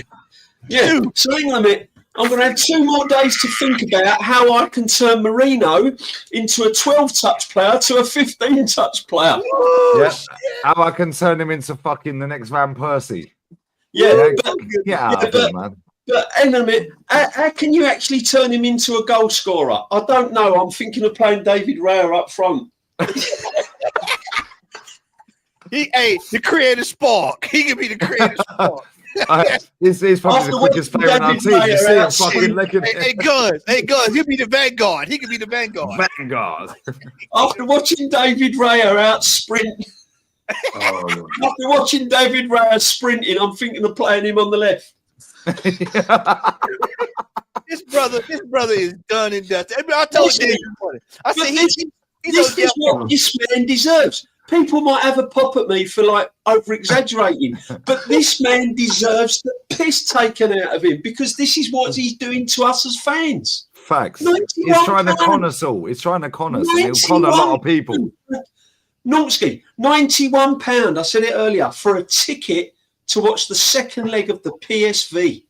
No way. It could be over by then. It could be over. Well, I know it's taller. Let's stick him up front. Squeeze more lemons so he's up front next week, guys. Yeah, that's hilarious. Honestly, he's a supply teacher doing a job. That's all he is. Does this mean Marino scores every 6 touches? Yeah. Hey, Gun. Look at the Calafiore situation. Look at that one. Let's go to this. Watch what he exposed right there. On Ricardo Calafiore's substitution. I took him, I bet you did, because he got a yellow in the second minute. No, it was actually the first minute, Mikhail. Yeah, he had 1 or 2 situations defending Hudson-Odoi that we could not play again with 10 men. Look at that right there, bro. He know he was roasted. He said, no. I got But Martin Keown and our fans all over the internet telling me he was the best player in the first half because he hit the post. Look at this, the manager. Now this is the manager. This is the manager. Hey, Lee, we gotta find some royalty-free circus music when we start doing these. I have to laugh now because it's getting fucking beyond the joke. Hey, he said he had 1 or 2 situations defending Hudson-Odoi. We could not play with it. He said, I don't want to go through that shit again. Well, maybe start Kieran Tierney then, mate, because he's our best fucking left back. How many yellow cards did he get for a whole half, for pretty much the whole half of football? Look at the lie he said in the next sentence. He was cramping from minute 45. Yeah, Ethan coming up. He was cramping from minute 45. So we stretched him as much as we possibly could. But we could not lose the player. Okay. And he was really fatigued. So he was cramping in the last game. You started him again. Then he was cramping from minute 45. So you stretched him for as long as you can. Yeah, Ethan, leave, mate. Leave. Yeah, leave. Your hamstring will be hanging off the bone. Listen, so we stretched him as long as we can, hoping that he'd meet Saka on the stretcher at the same time. Do you know what I mean? It's ridiculous, mate. It's absolutely ridiculous. What he really wanted to say was right. So let's interpret this. So he goes, he was cramping from 45 minutes, so we stretched him as much as we possibly could, but we didn't see his hamstring fall off his bone. Yeah. That's we didn't see him on the floor. Yeah, we didn't see him go down holding his hamstring, so we thought, do you know what? Let's get him out of here now before he fucks up, and then everyone's going to go mad. It really is a mess. Wait, imagine this is Unai Emery doing this. Unai Emery would get laughed out of town doing this. I'm going to do the league on it. Get ready for the next one. The next one is gold. The next one is gold. If more academy players will be involved going forward, it's gold right here. We will think about that. Okay, I think we have many more options still to explore, but as well, we can certainly do better with the situation that we are in, especially unlocking certain moments. Hey, Lee. Okay, so my boy, Deji, leave. Kabia, leave. You're not getting a game, lads. You're not getting a game. The final pass, the quality of the deliveries, the consistency of the sustained attacks. What attacks? We have to insist. They give me a reason to insist and support them the best that we all can. What does that even fucking mean, bro? He makes it sound dramatic, doesn't it? It's like a Marvel fucking trailer. They get sucked in with I think what he's trying to say is they got to prove to me, yeah, that they're better than Moreno. Yeah. Can they have 13 touches in 3 games or 2 games? Touches. Yeah. Bro, look at the way he We've got dramatized. to think about how we can improve him. Oh my He says Lord. we will think about that. I think we have many more options still to explore, but as well, we can certainly do better with the situation we're in, especially unlocking certain moments. The final pass, the quality on deliveries, the consistency. Mate, you've run them into the ground. They're knackered. They're knackered. We have to insist. Insist what? They give me reason to insist. That's because you're on 15 million fucking reasons to insist, bruv, and support them to the best we all can. So basically what he's saying is, I'm putting these 2 kids on the bench, yeah, just to fucking, oh, look at me. Yeah, we have 1,886 people watching. How poetic. Yeah, how poetic. Hey, basically, Kabir and fucking Oyedeji leave.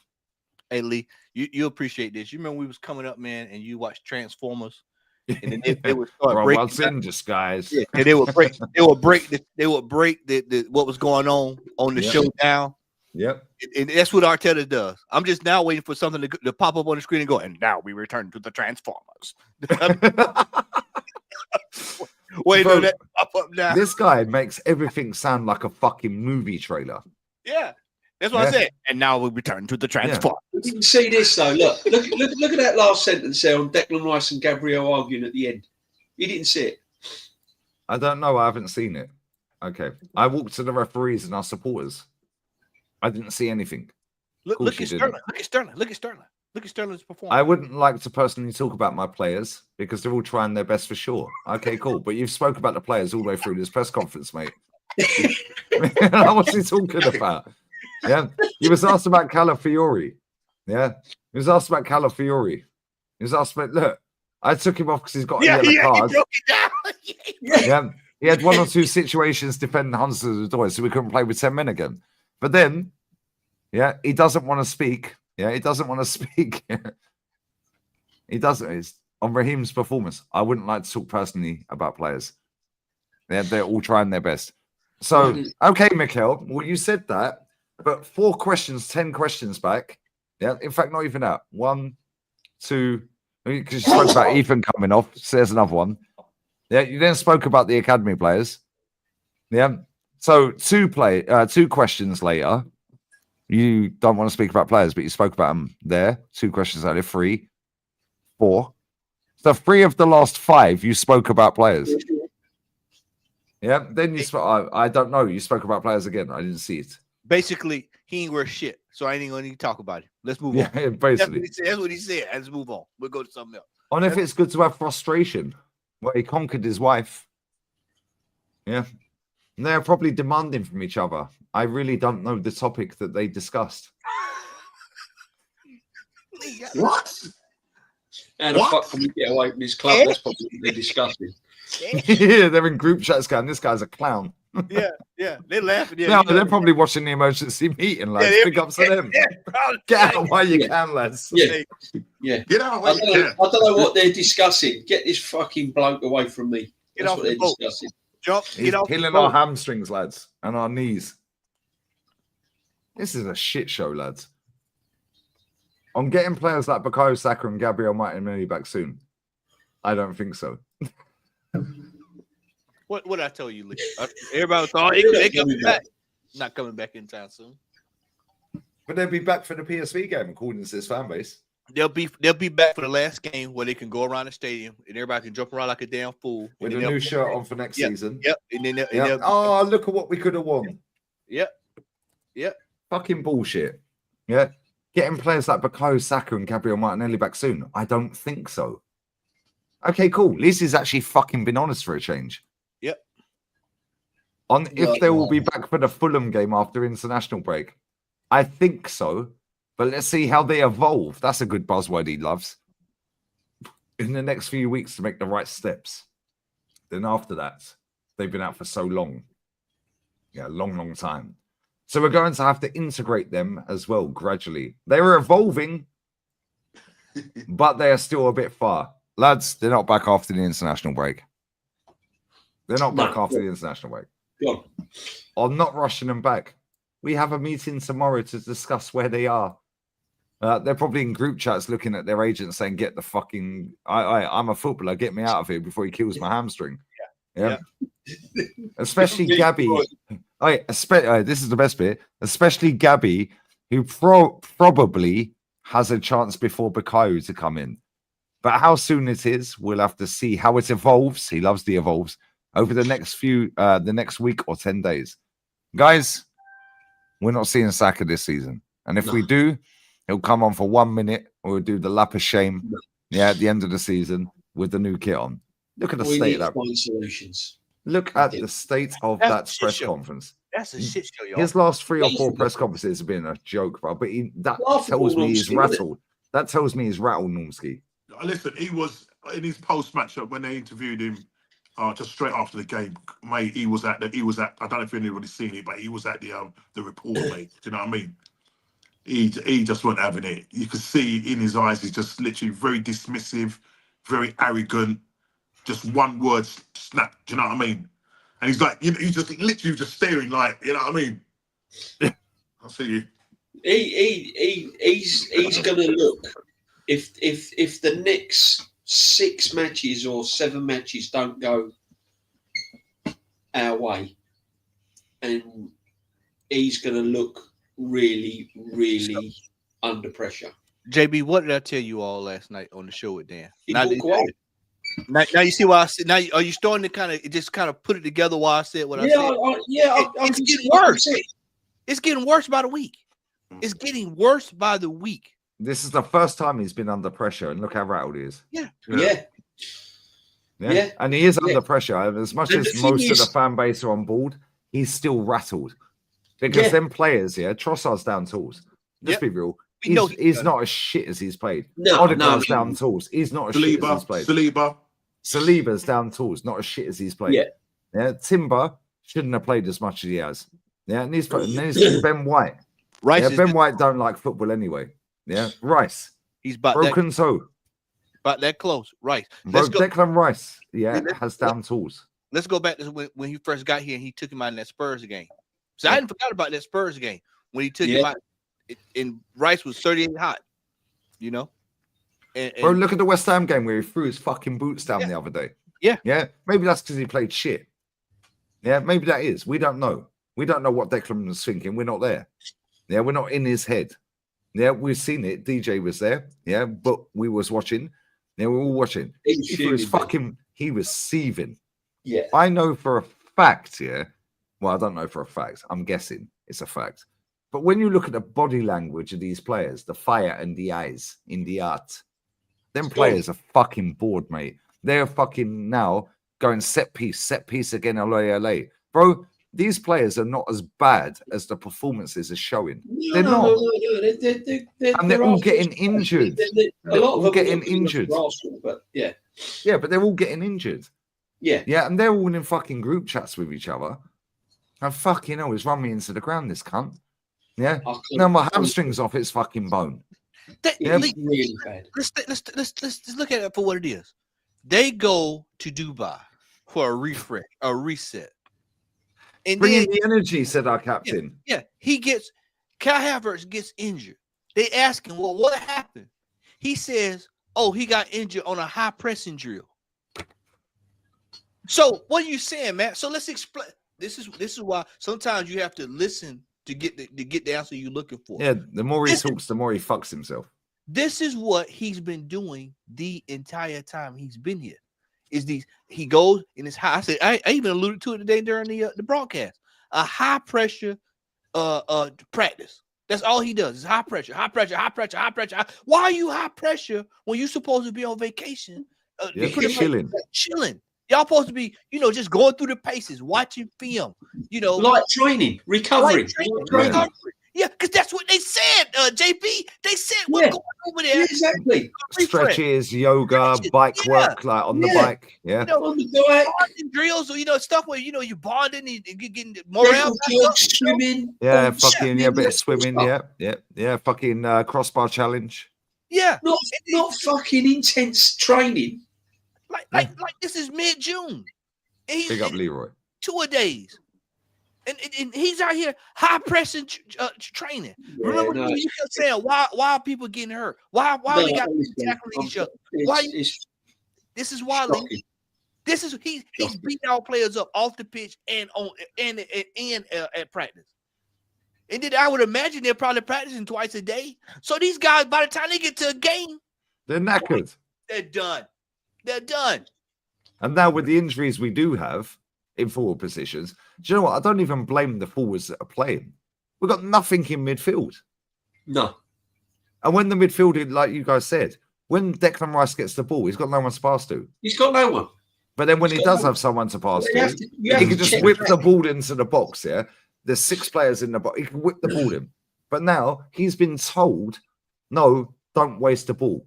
Recycle it. Keep it ticking. If it's not a guaranteed pass... They have to recycle it because they've got no forward line. They've got no scared attacking of the manager, bro. They're fellas, shit scared. Fellas, if you're in the... We're in what, week 27? 27, right?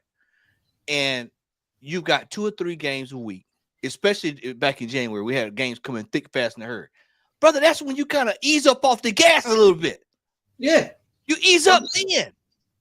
And then you say, hey, we're going to go a little hard, but we're not going 100 miles per hour because I don't want to risk injury to anybody. Facts. What does he do? Turn up the fucking fire. Let me get Why did Raheem Sterling, until everyone got injured, why did he only play 216 minutes in the Prem? And there's waffling about Martinelli, 29, and Saka getting injured.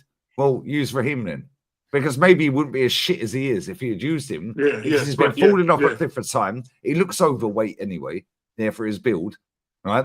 And then when he comes on, 1 minute he's on the left, then he's on the right, then he's up front in different games. And you're bringing him on for 10 minutes. You're starting him in games, left, right, centre, whatever. But you only used him when you had to after all the injuries. Yeah. Edu had to vouch for that. Yeah, but he gets the final word on transfers. His word. The manager. I can't wait till Edu comes out the woodwork, mate, because he will do. He'll come out the woodwork one day. Well, he has the final word on transfers. I've got the article here. Yeah, please send that to me too, because I need to send that to somebody else too. I got the fucking article right here. The article right here. And I mudded the gale the other day on Potts' channel. The Spaniard insists that any recruitment calls at the Emirates Stadium will be his, when the Gunners readying themselves for a crucial market. Yeah, this is in July 2020. Right? Direct quote. Mikel Arteta insists, fuck off, mug. Who's this fuck?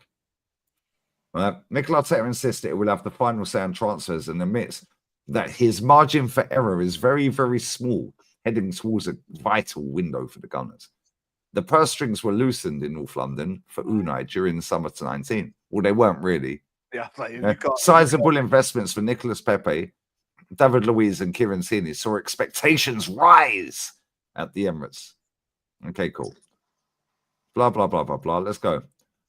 I know that the situation that we have at the club and the context that we are in, the club knows my plan, the Spaniard told Sky Sports. In January, the situation that we had to fill some gaps and give some stability to the squad. Now is the moment to make another step and improve the squad and the players we have. Quizzed on whether he has the final say on any deals this summer, Arteta added, yes, absolutely. Absolutely. Absolutely. The gap between the top 2 teams and the rest is really, really big. Well, it ain't, is it, mate? Yeah, and everyone is trying to catch up. The competition between 6, 7, 8, maybe, maybe 9 clubs can now fight for those positions. So the gap between the top 2 isn't, and the rest, very big then, is it? Because you just contradicted yourself straight away. Yeah. So we have to be very smart and we have to be very decisive when we make our decisions. Okay, cool. I'm always very optimistic. I didn't expect this many challenges. Go back up. Go up to right next line. Right there with Arteta. Read that. Arteta has experienced a baptism of fire in what is his first managerial role of his career to date. That right. Which is why I shouldn't have got the fucking job. Right there. Yeah. There you go. Yeah, look at The this. thing is, as well, he's never experienced this because this is his first managerial job. He's never experienced any of this. What's coming? He's never experienced of chasing down a title. He's never experienced He's never experienced in maintaining top 4. He's never had no experience in finishing runners up twice and then having to try and go again. So he's got no experience in any of this. Not only that, having to deal with people forget this guy has never managed anywhere, not even lower leagues. He's never experienced any. He managed pressure. one game for Man City, and that was against Lyon in the Champions League when And he Pep's lost mother it. passed, and he lost. That was their first loss at home for 6 years in the Champions League. And this is why when he's under pressure and when he's playing in big games, he can't get over the line because he's got no experience. Just to grab the chat very quickly because I need to go to the bathroom. Gareth Southgate, mate. That's what he is. Well, at least Gareth Southgate got to 2 finals. This guy's got to 1. Yeah, But never got over the line on them. But Man City gets Yardman. Yardman's on at 10 p.m. UK tonight, Thursday. He's on. Emergency meeting every day. Well, it ain't every day, but it is an emergency every day, to be fair. There's another day without a trophy, mate. Another day without a trophy. And there's another one I want to grab before I go bathroom. Where is it? Where is it? Why can't I fucking find it when I want to? Saka playing 90 minutes when the game is already won. Why not give Sterling some game time? Thank you. Yeah. Thank you. Facts. Yeah. Bringing him on against Preston. Bringing Thomas Partey on against Preston. Yeah, we're 3-0 up, mate. Yeah, when we played Lons last season, yeah, we're 4-0 up at half time. Why didn't he hook him? Yeah, Crystal Palace, we won 5-0. Chelsea 5-0. We were 3-0 up by the hour mark in both games. Hook him at the hour. He played 90 minutes both games. Why? Saka should not have even been on the bus against teams like Preston and all that. He should not have even. He should have said to Saka, "You stay at home, relax, be with your family, chill out. You don't need to come. Have a couple of days off. You rest. We've got Preston. We've got enough in the locker." And he's bringing him on. I mean, it's just honestly crazy. When's it going to stop, Matty? When's it going to end? Tell me. It's going to end at the end of the season when we have capitulated. We're on the road. I'll go AC/DC. We're on a highway to hell right now. We are on a highway to hell with this manager. And each week, each press conference is getting worse and worse. He's saying the most outlandish. Just look at the stuff he's saying this year. Red cards, ball. Look at what we just read. Look at yesterday. It's getting worse and worse. It's getting worse. The games are getting worse. Yeah. The play is getting worse. The product is getting worse. Everything is getting worse about this season. It's all spiraling down. And he realizes now he has no control over it, gentlemen. He realizes it's out of his control. Yeah. It was really never in his control based off of what we talked about earlier. But now he's seeing that just the aspect of football is out of his depth. And when a person's out of his depth like that, he's got to be put out of his misery. He's going to walk away. He's going to walk away. Yeah, because he can't face getting the sack because it wouldn't be good on his CV. No, that's what I said last night. It's the worse this gets, the more it hurts him. So in order to save face, it's going to probably be March, April. He'll either going into May. He'll announce that he's stepping away. They're mutually agreed to part ways. That gives him the narrative that the super fans can hold on to him. They can laud him up. Look what he's done. He's got us this far. He's done this X, Y, and Z. Because if he comes back next year, JB, now he's on borrowed time. Because now you got super fans saying what? He's got to do it next year. We all were saying it this year. Yeah. Now you got super fans saying it. Yeah. You got Robbie on the other. You got Robbie on AFTV saying he's got to do it next year or else. When you saying it this year, I think this year. I've got to be honest. I said it. I said it to my sons and everything else. I said this year is a big year for Arsenal Football Club and Mikel Arteta. I said if he doesn't win anything this year with the money that's been spent, that's it. What will his speech be at the end of the season when he's 14 points off of Liverpool? What will his speech be? No, see, what will his speech be to how many points you said? How many points? It could be more. It could be more. But I'm being conservative. I'm being conservative. It could be more. But I just say 14 because it's a man. 18. Listen, 2 points last season, and he said, "Guys, it's not good enough." Yeah, it's going to be a bigger point swing now. What does he say to those people? How does he convince all of those mutants in that? Well, listen, there are some mutants, but you get what I'm saying. The fan base. How on earth is he going to convince these guys that, or does he, as you say, Matt? Does he walk? Does he say, right? You know what? There's no way. Look at the points gap from. I've took this team to 2 within 1 point. Was it 1 point last season or 2 points? Like 1 or 2 points or something like that. that. Yeah, right. Now we're looking at possibly at 18 points. What does he think in his mind? Because as Lee said, it's not like he's doing this on purpose. He wants to win, but he hasn't got the minerals to do it. He hasn't got the credentials to get this team over the line. Yeah, we're 5 years in. Yeah. Because as you're saying, top fans now are saying, bro, he needs to deliver next season. Oh, I can't have another season like this. I know people. I know, but what does he? That's what I'm trying to say. Is there, as I said, Matt said it last night on the show last night, that there's a chance that he will walk. Some people say, nah, there's no way. But when you weigh up, if he really has anything about him, yeah, he will just walk. If he had anything about him, they keep saying he's not going to walk away from 15 million. He's going to have to decide on does he want the money or does he want to have another coaching job? He's going to have to weigh that up. And I keep saying they will find a way to give him a decent severance package. Yeah, I've got his speech, by the way. I know exactly what he's going to say, guys. I've got exactly what he's going to say when we finish 21 points behind Liverpool. Now it's time to have a break, think, reflect, and please keep pushing, keep inspiring this team. Don't be satisfied because we want much more than that. Thank you so much. Hold on, and the whole stadium is standing up clapping. Hold on, man said can't hear it. Could you hear that? Don't be satisfied, guys. Yeah, that's after we bottled it against Aston Villa, Everton home. DJ, you were there? Yeah.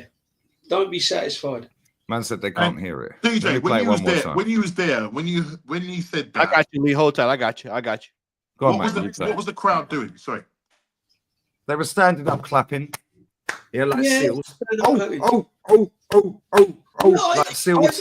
Listen, I was performing seals at the circus.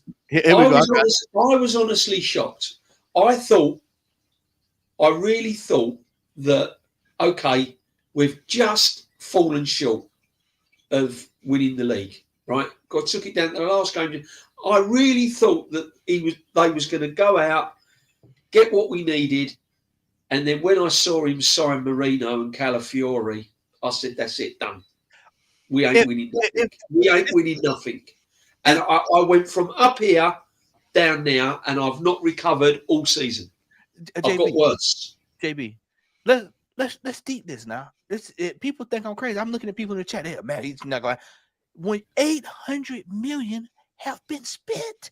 Yeah, mate, it's going to be nearly $1 billion. Yeah, that's what I said. They just ran to take the piss out of Chelsea. Oh, they spent over $1 billion. Cool. One man. Yeah. Not a bunch. One man has spent no trophies. $1 billion. Oh no. The hell with What was the $1 million man's name? JB used the TV show. What was it? Oh, fucking Ted DiBiase. Ted DiBiase was the fucking. $6 million man. $6 million man. The hell with that. This I is was the thinking one. wrestling back in the day. Ted DiBiase. No, not the one. To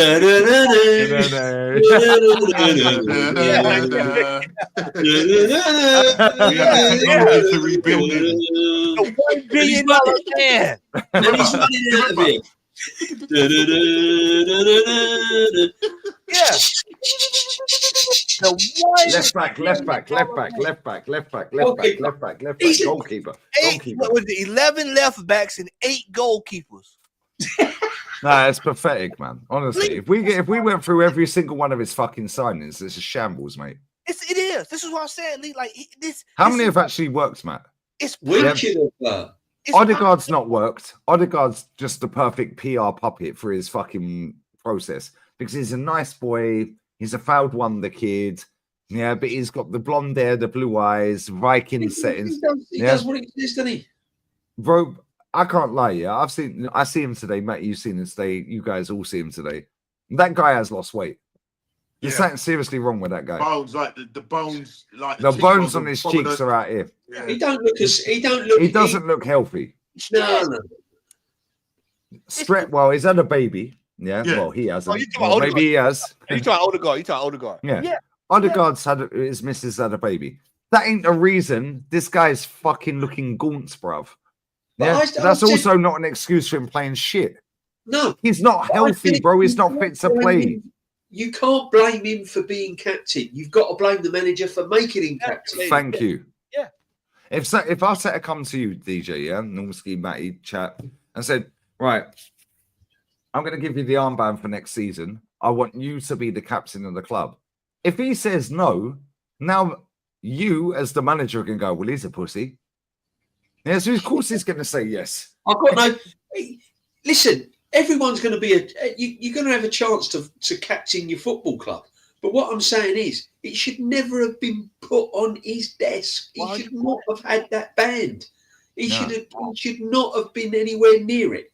And that's another reason why I think Odegaard has declined, because he's had too much pressure on him.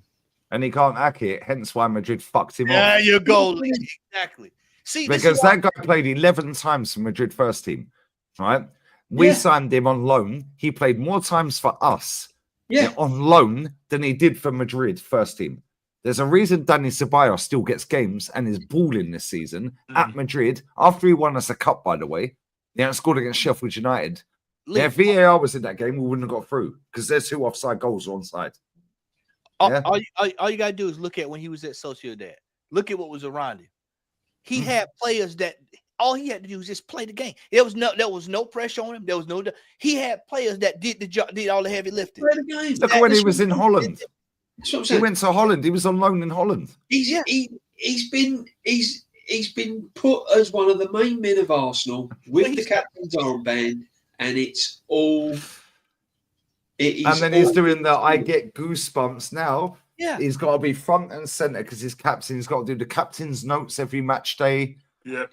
So in the media and all this, his head's gone. Then his wife's having a baby. Now the baby's up at night. Now he's fucking traveling home and away. Then he goes on fucking national duty. And when he got injured, I didn't watch the game, but I see the clip. I was like, he's dusted, bruv. Yeah. And you know when a player's fucking hurt in it because they're not feigning it. We see players feign injury every day. Yeah. I was like, rah. Yeah. And people are blaming the guy that fucking nudged him. No. That was a nudge, a normal nudge. He got his feet caught in the turf. Yep. Yeah. And twisted it. Yeah. And I was like, he's done, mate. Yeah. Guess what? This motherfucker rushed him back against Chelsea. Yeah. He got an assist against Chelsea for Martinelli. Great cross, by the way. Right. He then goes on international duty. The Norwegian fucking doctor. Yeah. And the manager said, yo, this guy's not fit for purpose. He shouldn't be playing games. You're going home, mate. You're going back to England. Yeah. We played him against Chelsea. Yep. He even said out of his own mouth, I wanted to play for my nation. The only way I could do that was play against Chelsea. So he rushed himself back. Yeah. So this is where Wenger was smart. That would never have happened under Wenger. Because Wenger would have said, fuck off, mate. You ain't fit for purpose. You're on the red zone. You're not fit for purpose. Boom. He then plays shit against Chelsea, gets a great cross for Martinelli goal, the equaliser, I think it was. No, the first goal, and then that was scored, right? So we're 1-0. Great cross. But let's not pretend he weren't shit in that game, right? Then he flies off to Norway, and Norway go, nah, you're not fit for purpose, mate. You need to rest. Look at him now. Now he's looking skinny, looks like a crackhead, bruv. He said because this is the player. This is another player that this manager has ruined. He's ruined him. He's not as shit as he's playing. He's not played him in the right I position. don't rate him. I don't rate him, DJ. Yeah, Matty. I know you don't rate him. I don't what rate I'm him, saying- but he ain't as what I'm shit as saying he's played is, this season. For how he was to how he is now, he's declined. The manager has not improved him. He's made him captain. He's put the pressure on him. He's made him the top man. He hasn't got Saka as his wingman because he's been injured, and it's just killed him. And then the baby is keeping him up at night. Wife is emotional because she's had the baby and he's away every 3 days. You possibly. Well, not anymore. It's every week. Yeah. Now she's fucking hormonal. The baby's going nuts. Probably got colic and all that shit. Yeah, exactly. Now he's got away his traveling. family life to deal with. He's It's got stress, his bruv. family life to deal with. Yeah, it's too much. And this Now look manager, here. this manager ain't the sort of bloke that's going to like. And the manager don't give a fuck.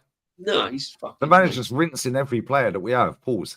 Yeah, I don't feel sorry for any of them. They're multi-millionaires and they chose the profession they're in. And fair play to them. They've got to the top level. Yeah, can't knock that. But at the same time, Look what Arnie Slot has said about Darwin Núñez. Yeah, called him out. Yeah, and he said in his press Look conference at as the well. words. Look at the words that manager used about Núñez, right? I'll tell you exactly. Straight the words. I away. read it earlier. Straight away. Listen to Can this. you lad. imagine? Can you I imagine? can't accept Núñez's work rate. Can't accept it. He said, I'm disappointed. Yeah. Right. He said he defended him after the Villa miss where he spooned it over the bar. Disappointed. Yeah. But he's allowed it to impact his work rate. I helped him by saying you can miss a chance. I wasn't only hard on him, pause. Yeah. But for the second time in a row, I wasn't happy with his effort against Wolves and Villa. I cannot accept if a player doesn't give everything. That is clear. I can accept once, twice is a bit too much. Yeah, if you miss a chance, you need to be fighting for the team. Yeah, I'm not saying that he didn't fight at all, but it wasn't the usual Darwin. Yeah, one that is loved by the fans. That is mainly because he's always worked hard. Bruv, come on. Hey, Lee, this man. Don't worry, guys. We've got Sterling. But let me know. But everyone's saying Salah won him the title. This manager, you can tell the way he's won them the title. Yeah, he's won you them the can title. see the way he's dealt with the Núñez situation right there. You can imagine what sort of manager this guy is in the dressing room, right? So I know Salah's had a big input. Not but only this that, manager yeah, has done brilliant, honestly. You're dealing with 3 players that are out of contract, yeah. So there's a lot of noise around that. So he's had to manage all of that. And Best 3 players. Best 3 players, yeah. Now, can you imagine? Can you imagine? Actually, McAllister's their best player, but the best 3 in terms of in terms of and the spine and all of that. But if you look at how Slot has dealt with it, it's not affected either one of their games. Maybe to a small degree, Arnold, but it hasn't impacted them in a way that it's they've gone off the rails or anything, and it's impacted their season.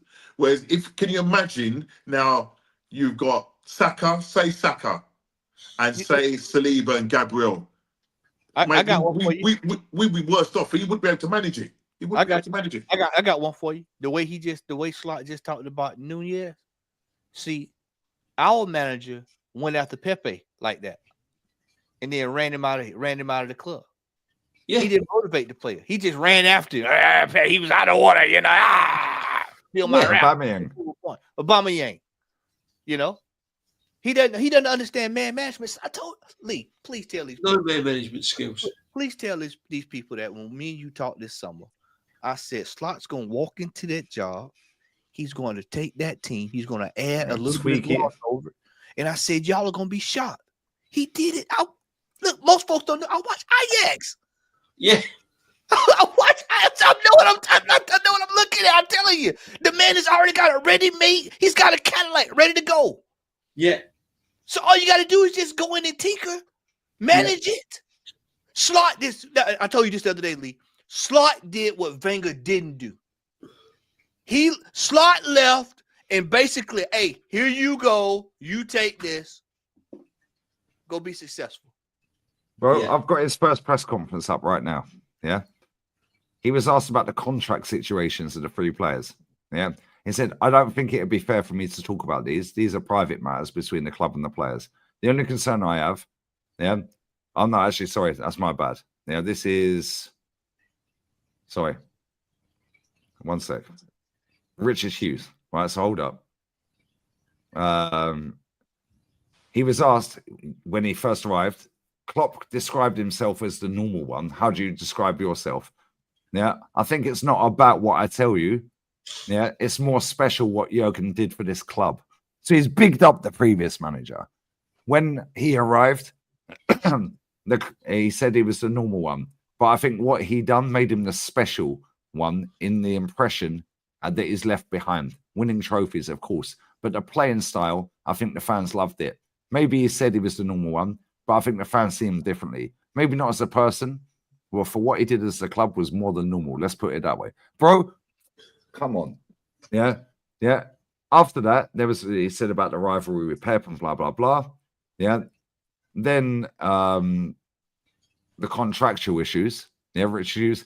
Yeah, I don't think that's fair for me to talk. These are private matters. Yeah, blah, blah, blah. Let me go back to there's a question. Here we go. Last season, due to a lot of injuries with senior players, senior players who are still in the title race, by the way. Yeah, we saw a lot of the younger members of the squad being used by Jurgen, and they certainly stood up and were counted. Are you someone that likes working with young members of the squad and bringing them through?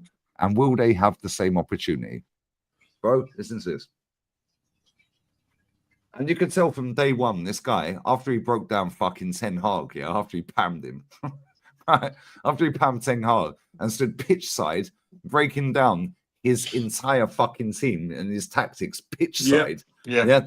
He was like, yo, this guy might be serious, you know. He said, I like to see good players if they're old or young. That doesn't matter that much. Always nice for the club and also nice for the team that young players come through their ranks. I think it's also the right words to use. That always gives energy into the club as well. So they're not only the players that are brought from other clubs, but players from the academy. But in the end, it's all about the quality. I agree with you. They did really well. If they continue doing so, there will be a fair chance they will play as well. There you go. It's all about the quality. So basically, it's all about the quality. So if they're good enough, they're playing. I don't care whether it's Trent. I don't care whether it's Harvey Elliott. I don't care if it's Konsa. I don't care if it's some fucking other guy from the academy. Nobody cares. It could be Salah. It could be this. If they're good enough, they're playing. And I don't care. You know, is it Connolly? Is it Connolly? The backup for Trent. Connor Bradley. Connor Bradley. Connor Bradley. Now, Baller. He comes on. There's no drop off. No. In fact, there's an increase because he's better defensively. Yeah, better defensively. You know, listen, mate. Hey, listen to this. Yeah. This is his first press conference. As a head coach, as opposed to a manager, how do you understand the dynamic of how it's going to work with transfers in terms of your input and influence on them? He said, for me, it's not a change. Yeah.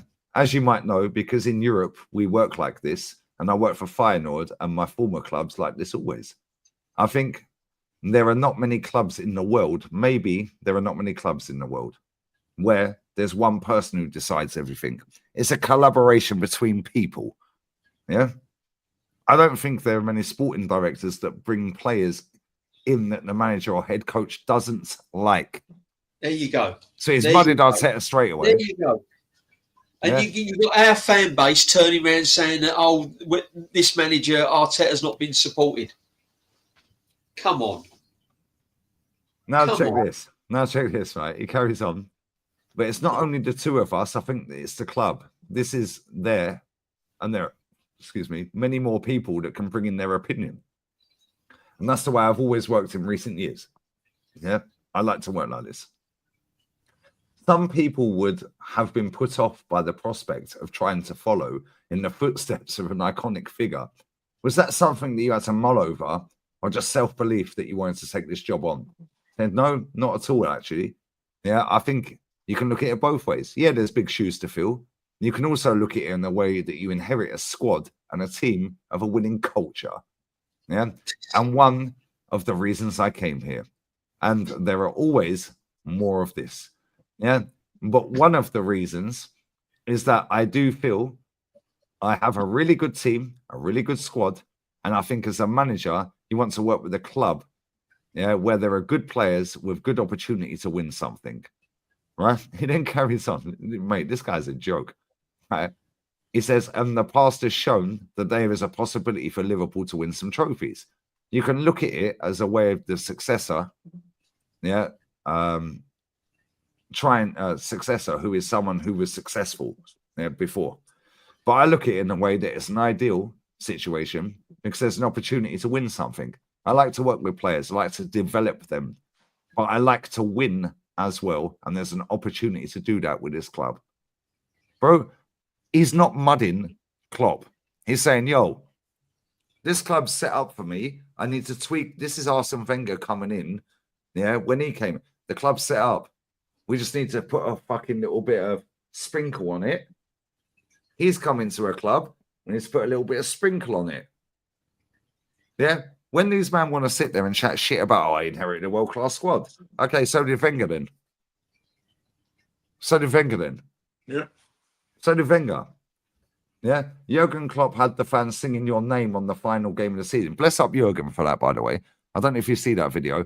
Yeah. Jurgen Klopp and he started crying. I get it. Yeah. I remember, right? Yeah, he started singing there. And he was singing Arne Slot's name on the microphone on his right, last thing on the pitch. Yeah. Fair fucking play to Jurgen Klopp. Yeah. Because he has that attachment like that with them Scousers. Right? And he could have gone, yo, fuck it. I've bounced. I've had enough. I'm done. I'm tired and all this shit. Yeah. He didn't need to say anything. Don't come back to Anfield when they win the title. Hey, gentlemen, he could have been in Arsenal. Yeah, we could have had Pep as well. Arne Slot, la la la la. Exactly. He started singing the song. He goes, "I've heard you singing it in the crowd," and he started singing it himself. Then the crowd jumped in. Bro, Jurgen is so classy. It's crazy. Oh, he's a pain in the ass on the touchline. Bless up Sarcasm City. Bless up Flawless for the raid. Always love, bro. Bless up. It was a proper smooth transition from Klopp to Slot. Yeah. But then look at the Unai Emery transition to Arteta. Do you know what I mean? It was a hand when Arteta came in. It was a clean hand, but when Arteta's hand, it was shit all in his hand. He had to go all kind of tonic. When Arteta came in, right, the only players who have won a trophy under Arteta's reign, he's binned. Yeah, every last from Tierney. Outside of Tierney. Yeah. Apart from Tierney. Every last one of them. He said, this ain't good enough. The successful players that he had, which he could have gone on and made better and won more things, he got rid of. He's done the opposite of what Arne Slot's done at Liverpool. He's done the opposite. Yeah, he's come in and fucks everyone off. Arnold Slot's coming at Liverpool, and he hasn't binned players that have won trophies under Klopp. He's kept them and made them better. JB, why would you get rid of the experience? Why would you get rid of quality experienced players? Because you're a narcissist. Why would you? And you're winging it.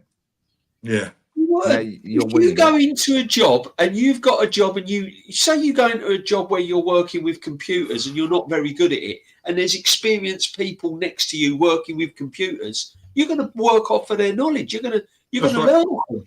You ain't going to you're not going to shove them out the way and go, hang on, I'm in here now. I can do this job. That's honestly, Lee, this is what people I've got that ready loaded, mate. Yeah, you know what I got you. That comment right there is absolutely spot on. He did similar at Mainz and Dortmund. He moved on. Yeah, he gets it. He knows when enough is enough. I'm not just going to sit here and milk it and get paid. Yeah, I've took him as far as I can take him. He knows. Because you know why? he's confident in his fucking ability to be a coach. Self-awareness, man. Yeah, and he knows that he's done so well that he'll get a job somewhere else. Well, This he's manager is the winging national it, job, isn't and he? he He'll is be the next finessing German. everyone. He'll be the next national manager, won't he? Yeah, at Once some he's point, done the yeah, project. 100%. He'll be the next manager of the German national team. Real talk, yeah. Bless up Flawless always. Yeah, Kieran Tierney to Liverpool. Yeah, to replace Robbo. Bro, I swear down, Kieran Tierney is a fucking baller. He's the best left back in the world, mate. I don't want to hear no talk. And under that manager, he would do well. Yeah. Under Klopp, yeah. Well, he'd probably be buried now because Robbo's buried. Yeah, but real talk, yeah. He run Robbo into the ground, but he got the fucking maximum out of him. And Robbo, can't even argue it. One of the greatest left backs in the Premier League ever. Can't even argue it. He's not as good as Ashley Cole. Yeah, but yeah, he's a fucking great left back, and they bought him from Hull.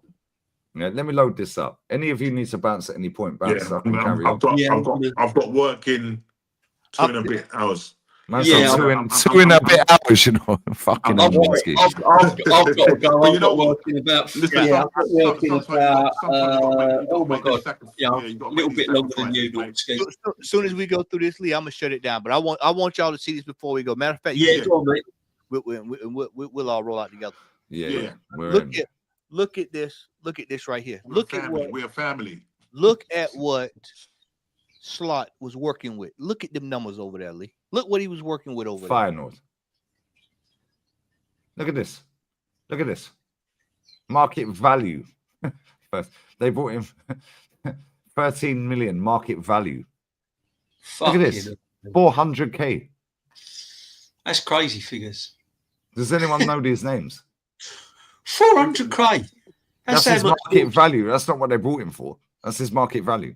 In fact, if I go full screen, it might show me his fucking thing. No, it don't. No, it don't. It don't tell me it don't tell me what he's signed for. But look at this. This is what he won up fighting. Look at this. Does anyone know these players? All right, Timber, by the way. Yeah, Timber's brother, Matty, baller. Yeah, pretty good. We watched him. Yeah, he's a baller. Look at the names. Look at this. Crazy, Minty. Man like Minty. He's at Brighton. Yeah. He's Yeah. He's at Brighton. Jimenez. He's doing well there, mate. He's doing well there. Jimenez. He's now at AC Milan. Look at the names. This guy's decent as well. I can't lie. He's very good. Yeah. Look at the names. How much did he go for Jimenez go to AC Milan for again? 35 mil. Market opportunity. It's been a shit show. Market opportunity. No one available. No one could do better. Honestly, man. Do you have what you call it, Lee? Before we shut it down, do you have what Alonso? You can pull it up. What Alonso was working with over at we can do that. Yeah, we can do that. That's the one I think I sent you this morning, Normski. Oh, is this the Bayer Leverkusen one? Yeah, and what he had, he's done in 3 years. What he said, what honestly, what he's done with the money. But you can go through, in comparison, you can go through a lot of these managers, what they've had to work with. Oops. I mean, look what Ariola's done at Bournemouth. Look at Clivert. Yeah. Look at Clivert. Bro. Semenyo. These players. Leverkusen signings under Xavi Alonso. Look at this. The fee. Look at the fees. Yep. The highest signing was 23.3 mil. I was going to ask that question. I don't think I remember seeing anything over 30 odd mil. And he went invincible team. He had an invincible team, you know. Yeah. Alex Garcia, baller. He's a baller. 18 mil from Girona. This is Euros. He's Granit an invincible Xhaka. Granit Xhaka. Schick. We watched Schick last night. Granit fucking Xhaka. He's got £12 million. He's left Arsenal on the one.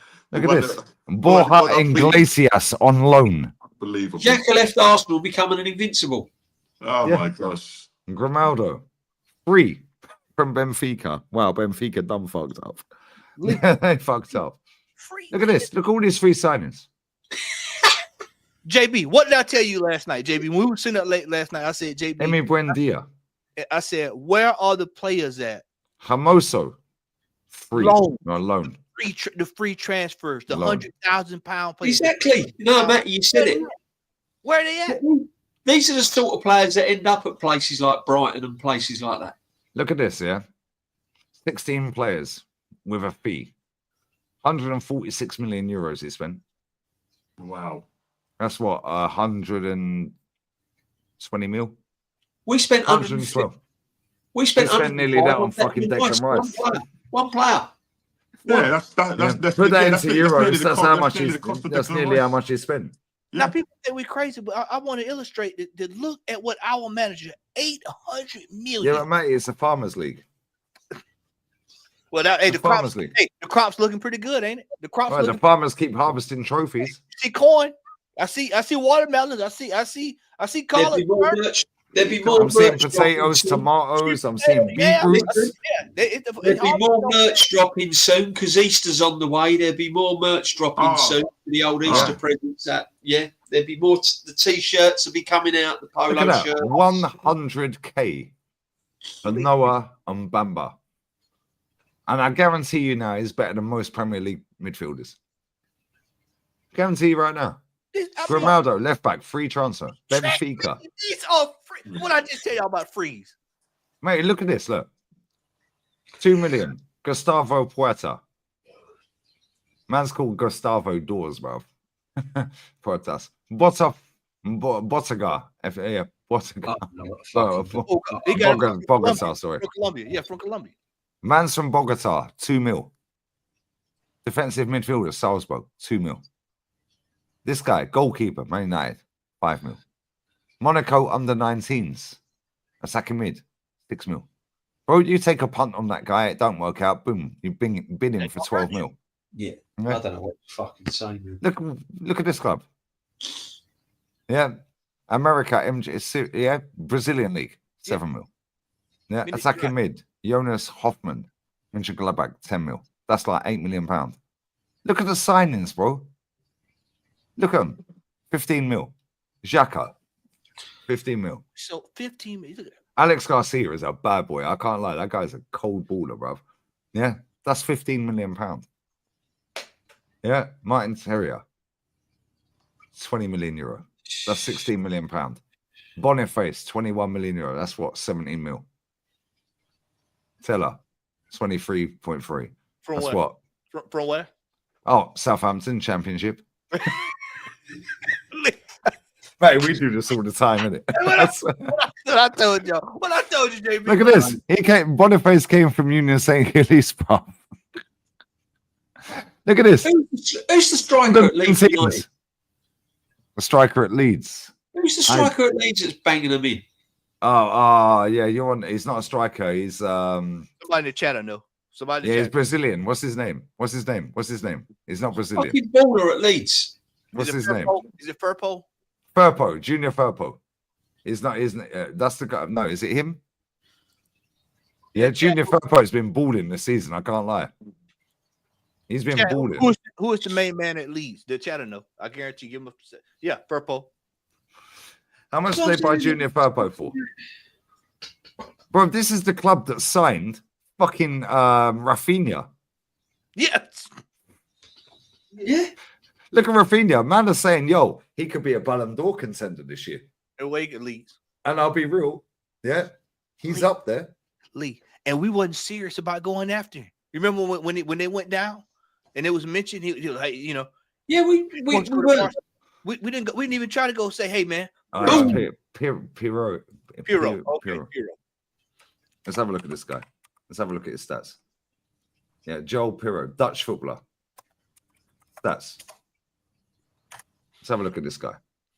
24 games, 15 goals, 6 assists, 1 yellow card. There you go. 1 yellow card. That's how you know he ain't a dirty fucker. One yellow card. Look at him. Where did they sign this guy from? What did they say? He scored in 1, 2, 3, 4, 5, 6, 7, 8, 9, 10, 11, 12, 13. He scored in 13 games this season. 13 different games.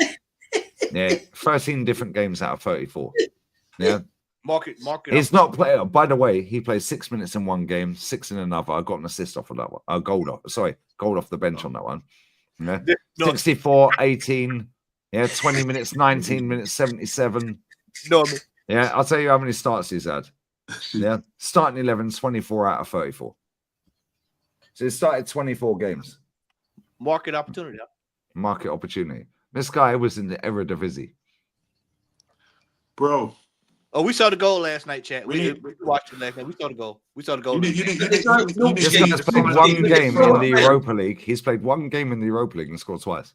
But there's no one around. I want to know where our scouting division's gone at this football club. The scouting division is me and Matty. Yeah, that's what I was going to say. You need to sign up. Get you started up and start your own agency. I swear, real talk, mate. We need to do this. I said this on the show I did earlier. I watch a lot of championships going. There's a striker for Norwich as well. He's been banging them in, and he's been suspended for 6 games. Sounds like Luis Suarez. I'm serious. But you know what? No, as you say, Matty, sorry to cut in Normski and I'll let you land, yeah? Because I know we're going to wrap, yeah? Matty, who's the guy that played for fucking Crawley Town against Crew Alexander in the Orsi. He plays at Boston now. That guy is fucking better than most Prem strikers. Yeah. Orsi, he's American. Matty, he played the level down from you in America. He played the level down from Matty in America. Oh, I meant level up, sorry. Yeah. Level up. Yeah. He's now playing, and he scored one of the greatest goals I see last season. Me and my old man was sat here, and I was like, what a fucking goal. Yeah. League 2 playoff final. Yeah. Mate, the guy's a baller. Hey, JB, look, if you were asking about the scouting division, I've got a picture of the scouting division right here. I'd be more than glad to show y'all. Yeah, you're going to bring up Win the Dog, aren't you? You're going to bring up Win the Dog.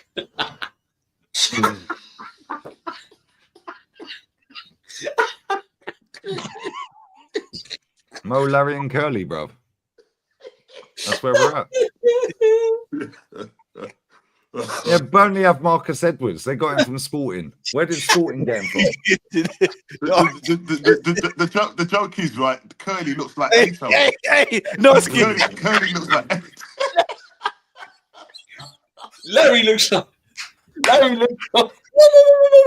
Look at this.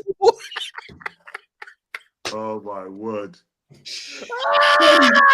Scott division right here. This is the Scott division right here. Mo, Larry, and Curly. Garlic, Lewis, and Arteta right there. Hey, send this today. I'll send this to you. And put that, send that picture to me, and Dave, I'll mock that up with garlic. Yeah, garlic. I said, David mocked that up in seconds, bro. I swear. We need, we'll bin Arteta, Edu off, yeah. But we'll put Josh. Yeah, Josh can be the one on the left. He can be Mo. He can be Mo. He's got the beard. Arteta is Arteta or the one? Is Arteta the one in the middle? Arteta's Mo. Arteta's Mo. He's Mo. We need the set piece coach. Yeah, the set piece coach. You'll get here right here. I'm gonna listen. I'm gonna paint that under the tunnel. I'm gonna paint it on the wall under the tunnel. Yeah, come on. We need this. We need a mural. What happens though? Real talk though, guys. Yeah. What happens when this fucking manager goes and the set piece goes with him? Yeah. They're gonna scrub that off the fucking tunnel. Yeah. What happens to the dog? Like Batsy Dogs Home, RSPCA, and all that? They get involved. Like, what are we doing here? Man said the middle's Neil Warnock. You have to die for 3 points. Neil Warnock in the middle, you know. Yeah, you have to. Yeah, and you're gonna fuck off on holiday to Spain and all. You have to die for 3 points. Bro, football's buried, mate. You have to laugh because you just end up fucking. Honestly, you have to. I think when a new manager comes in, we'll probably lose the dog culture. So. Yeah, but where's the dog going though? Like when the manager goes, is it a club dog? Like whose dog is it? They're probably 29. Well, he likes donkeys. He's called Donkey. It's not because of his massive slong, but big up to Yob, bruv. Big up to Yob, my guy, bruv. Big up Liam, the panel. What happened to the Dubai trip? Thought we were going to go on a title-winning run after we come back from Dubai. Also, getting knocked out the FA Cup and rewarding it with a trip abroad. Disgraceful. Bro, bless up to you, man. Yeah, bless up to you. Bless up to you. And more of you guys need to wake up and start having a voice. Forget words on the screen. Fuck words on the screen. Yeah, none of these men are going to do shit, bruv. Yeah, real talk.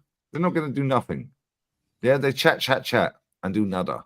Yeah, the loose only lips, way, sink as I ships. said, the only way Big we're going up to to you, make mate. a change out of this club, because, as I said, way back when I came on, the hole is getting bigger, and the whole club's going to end up falling inside of it, and you ain't going to be able to get out.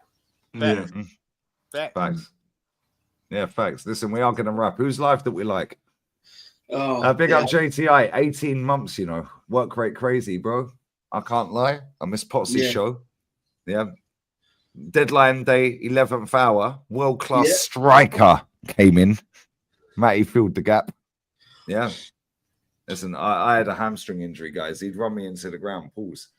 Yeah, there was a tyrant. Yeah, apparently, getting back to that Leeds player, I think the Leeds player is linked to Liverpool for next season.